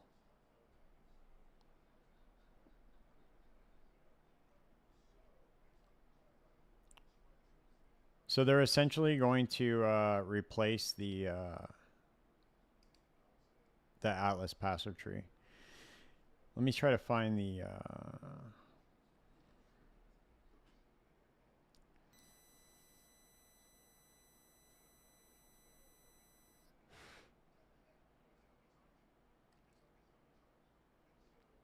So it's really cool too because, yeah, the Rot Shaman does look way cooler, you're right. But so since they're replacing the Atlas passive tree with the idol system, they're going to add implicits so that you do not run out of maps. So you'll still be able to sustain maps because you know how like you got the path to all the maps drop tiers in the Atlas in the beginning just to get through your Atlas.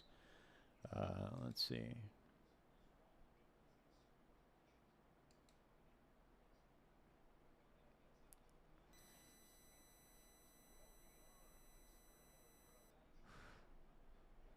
Damn, they already have that shit on the PoE wiki too. Let's see. I'm trying to find the... There was a post about...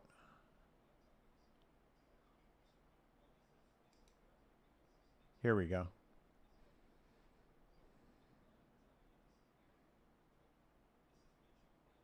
Correct. Yeah, but right now I think that the idols are going to kind of solve for that a little bit. Yeah, because if you have like specific ones that you need to hit to complete your Atlas, you're definitely going to be hitting the trade site. I mean, it just takes forever to get like a certain map to drop sometimes. Until you start getting like scarabs and stuff. Using the cartography scarabs kind of helps with that. But you're still I think you're still going to be able to use scarabs, if I'm not mistaken. This is just going to be like a separate thing instead of the Atlas passive, so you're still going to have your scarabs. But here's an example of the crop rotation one. It's pretty good. And then we just saw the ultimatum one. So, you know. You're going to be able to build it up, too. It's like a... it's just like the idol system in Last Epoch. These squares are going to unlock same way as they do in Last Epoch with your idols. Like how these unlock as you go through the campaign. Same kind of system.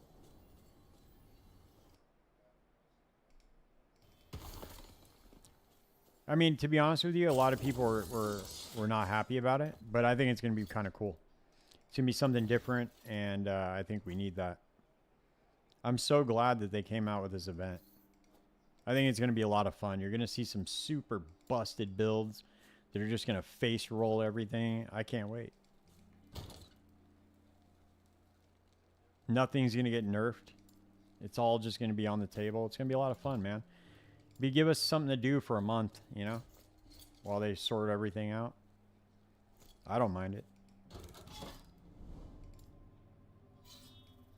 I'm pretty easy going with that. I'm not one of those people that hops on Reddit and starts shitting all over people just because, you know, whatever. I mean, it does suck because obviously they were a little bit dishonest, you know, about the what they were actually doing with the development. At least that's how it felt. I mean, they might have just honestly made a mistake, but... Correct. Yeah, I think that's where it came from.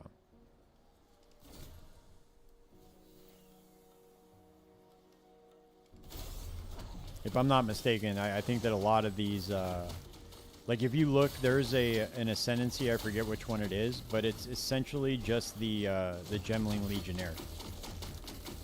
So you could tell that a lot of the PoE2 ascendancies were like inspired by these. So maybe these were stuff that were just on like the like a brainstorm board or something. They were like, hey, we should do this. And they're like, no, scrap that, scrap that. And then so whatever was scrapped looks like it ended up in this PoE1 event. At least that's my theory. I could be 100% wrong about that, but that's what it seems like.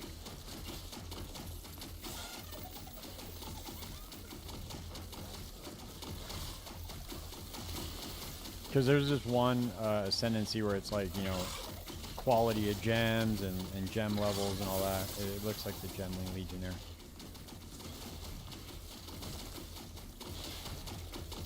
I think it's called the Gambler, if I'm not mistaken. I could be wrong.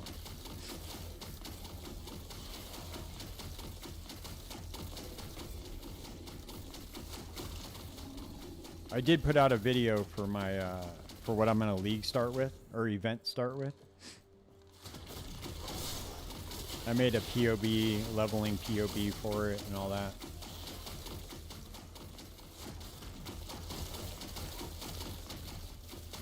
Originally, it's not my build.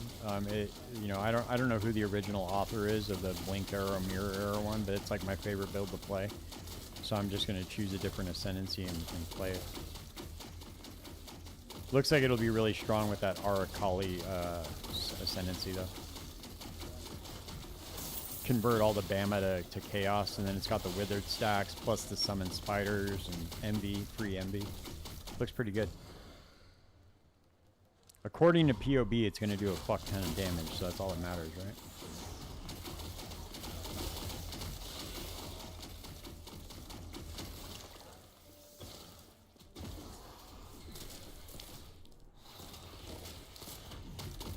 Damn, why is my Rip Blood not doing any damage? It's so crazy. I think it's only doing damage when I'm in Reaper form.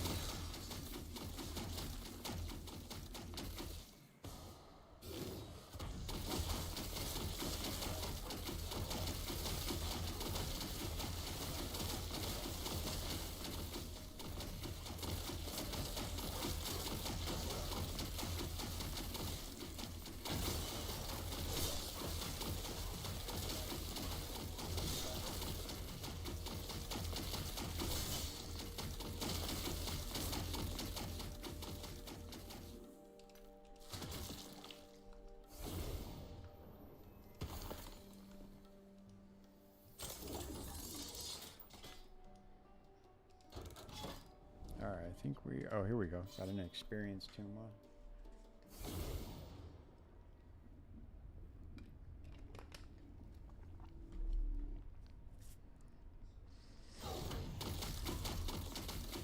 Damn, I ran out of Reaper form right when I entered the map. That's crazy. I mean, yeah, they're mid, but it's kind of a fun build, right? They're pretty I think they're pretty powerful. I think if you scale it up, you know, it's a really good boss killer, that's for sure. Not as good for clearing, but for a single target, it's actually pretty awesome.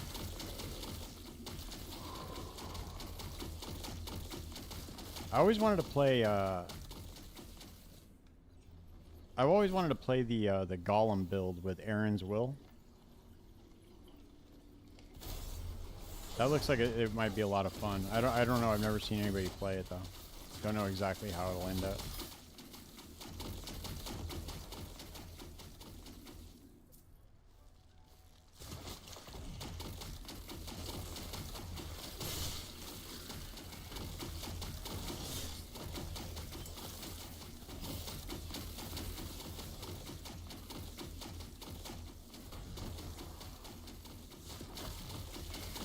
Yeah, the squirrels or the golem.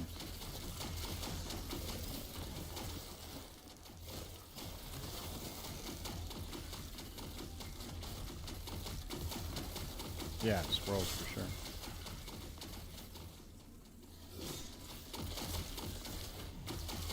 Beta was fun, man. I thought the game was in a great spot then, to be honest with you. I mean, obviously, it's still the corruption was like super harder, a lot harder. But you know, it's just once they just need to add more dungeons, I think, and they just need to add this Atlas passive tree that they're going to add, you know, make the end game a little bit more interesting. And this game will be in a really good spot. I was thinking that they just need to add like 20 dungeons, you know, with different mechanics. You just hop into different dungeons and just farm those for whatever the mechanic is. Because I love the way that the dungeon system in this game is. I think it's incredible. The Temporal Sanctum is one of the coolest dungeons I think I've ever seen in a video game. You have to like hop between the timelines to get through it. I think it's really cool. Yeah, for some reason I just remember it being much, much harder. Like I think 200 or 300 corruption was like really, really hard back then. Maybe it was just the build I was playing. It's possible. I was playing the Blade Dancer build a lot. The one that uses the chakrams and the umbral blades.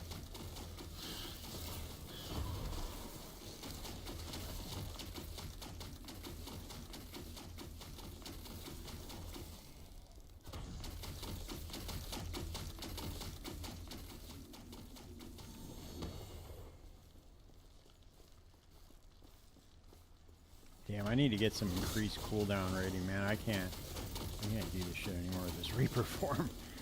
I have to get that cooldown down somehow.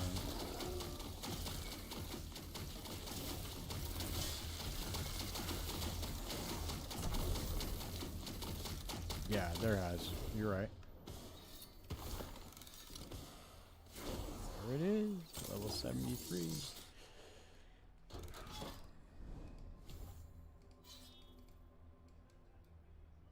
Oh, we're there.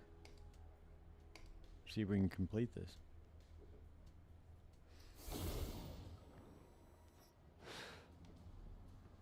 This boss might be a little difficult for me at this level, but we'll see. I really just need to find some better gear. I could probably go to the Merchant's Guild now and go find some stuff. I think that I can trade for exalted armor already.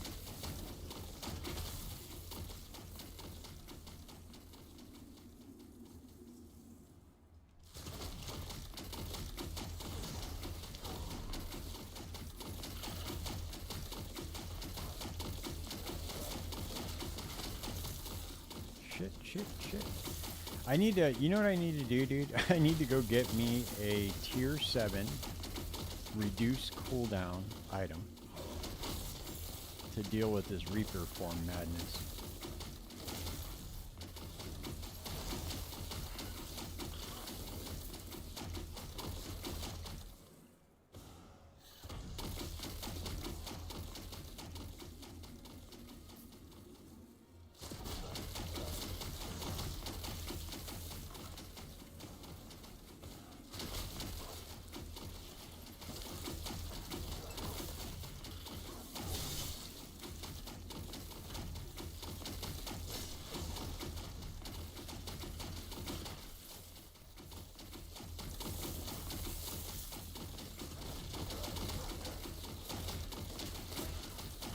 I also need to get a different Advent of the Erased Acolyte too. I rolled a really, really crappy one. The Weaver was not kind to me on that one.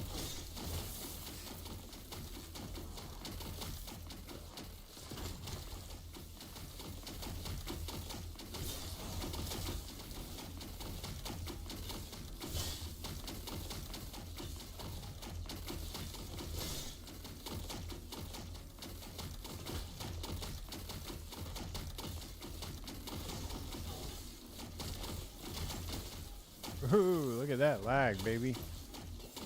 Let's go. Ooh, that lag is so bad, dude. So bad. Come on. Get to the little injured dragon.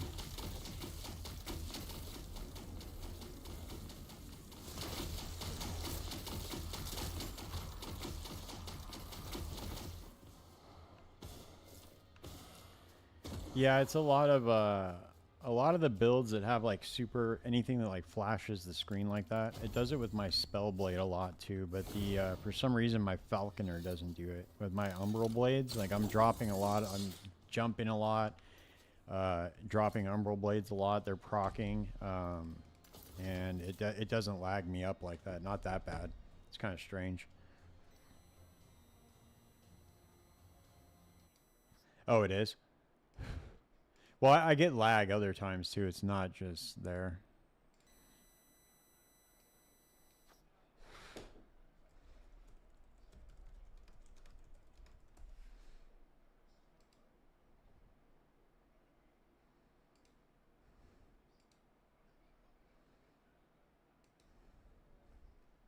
Let me see something real quick.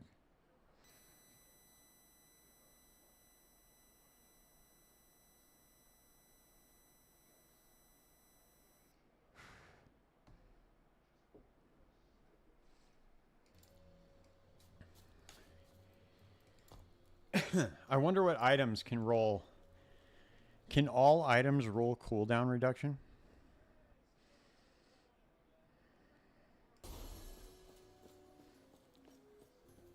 What items? Boots? Belts and boots. Okay.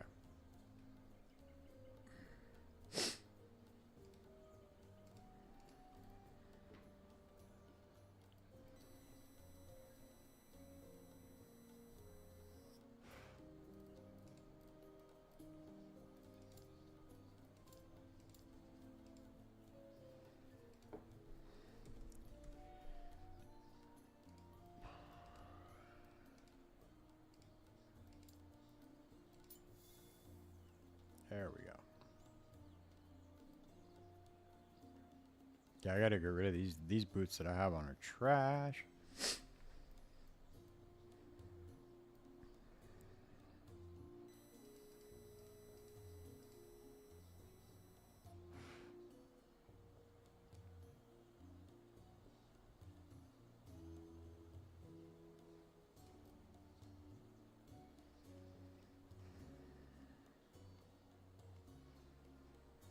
I need critical strike avoidance on them too.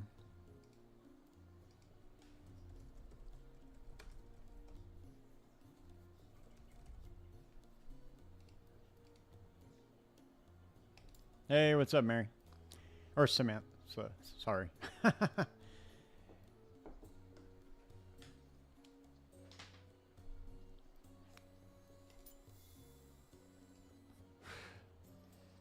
How's it going?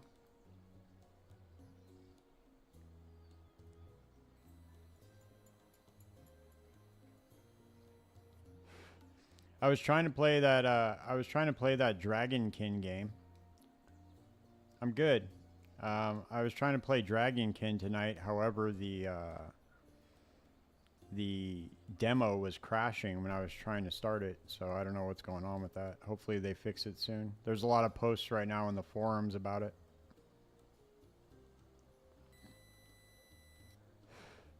Looks like they're working on it.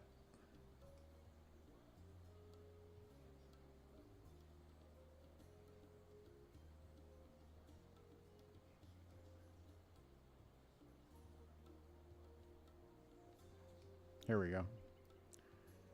I'm gonna buy these. That's terrible. Nobody should live like that. That's why the only time I'm really on my feet throughout the day is if I'm at the gym. That's it. I work from home, and I come home and I cook. I usually cook and then hop on stream. All right, let's see.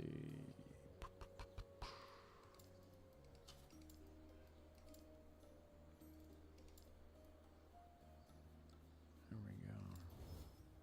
Give me some luck, baby. Come on.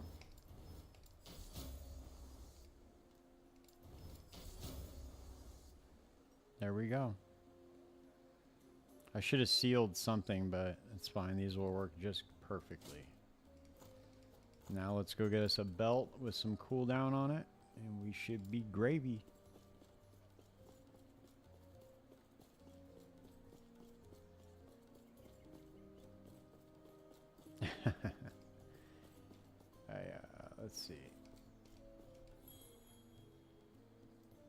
Yeah, I'm going to I'm going to stream it when it's early access. I mean, there was very, very mixed reception to the game so far, so we'll see what ends up happening. But, um,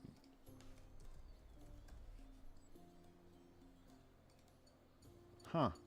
No cooldown, huh? On the boot. Oh, this is duh. It would help if I was in the right spot, right? Yeah. Right now, there seems to be mixed reception on the game, so we'll see how it ends up. But it looked pretty cool. I don't know.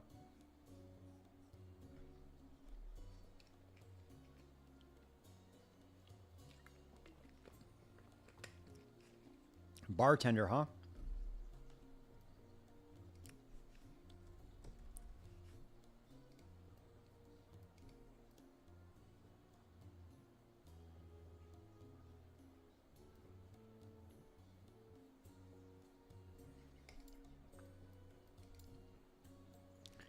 Yeah, especially since it's just a demo. I'm assuming it's going to be you're going to get mixed reception no matter what.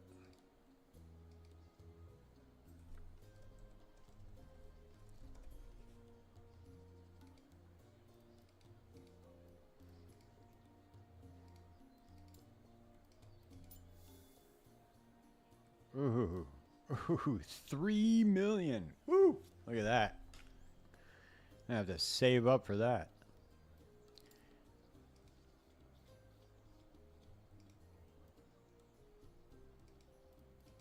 Let's just do a tier 1. How's that? No, you got to be kidding me.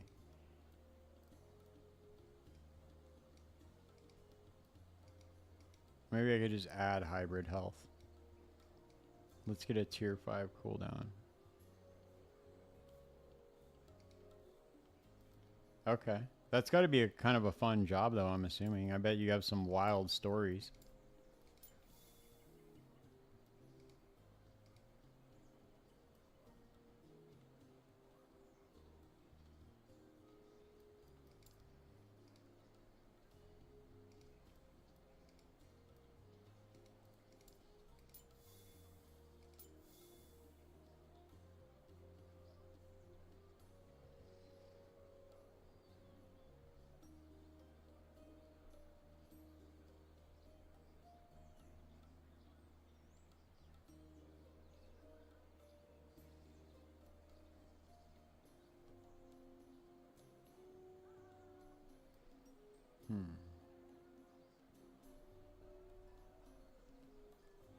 Might have to just bite the bullet here.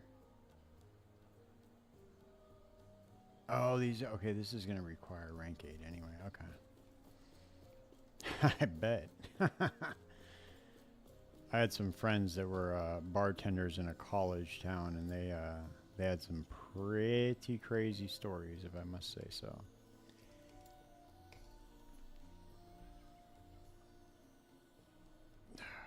I hate to do this to you, Sam, but I'm about to hop off. I have to get up super early for work, and I still have a little bit of work to do. I gotta put some data in this Excel spreadsheet and work on some shipping and receiving, and then I have to do some payroll stuff.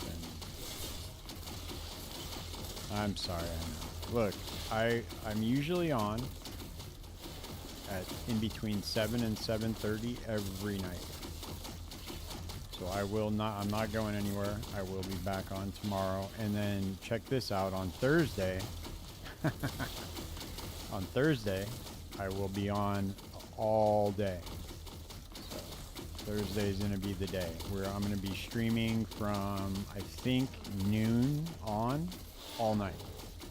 Because it's the new PoE event that's coming out. So I'm going to be on there, like, in there like swimwear.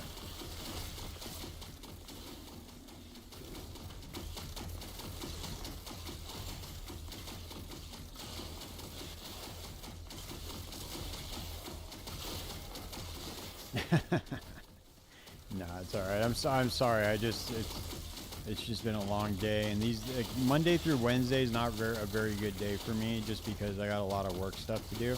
But towards the end of the week, I can kind of kick back. Yeah, for sure. I mean, I'll be on, and then I'll also this weekend too. I mean, I'll be on all weekend because of the PoE event. So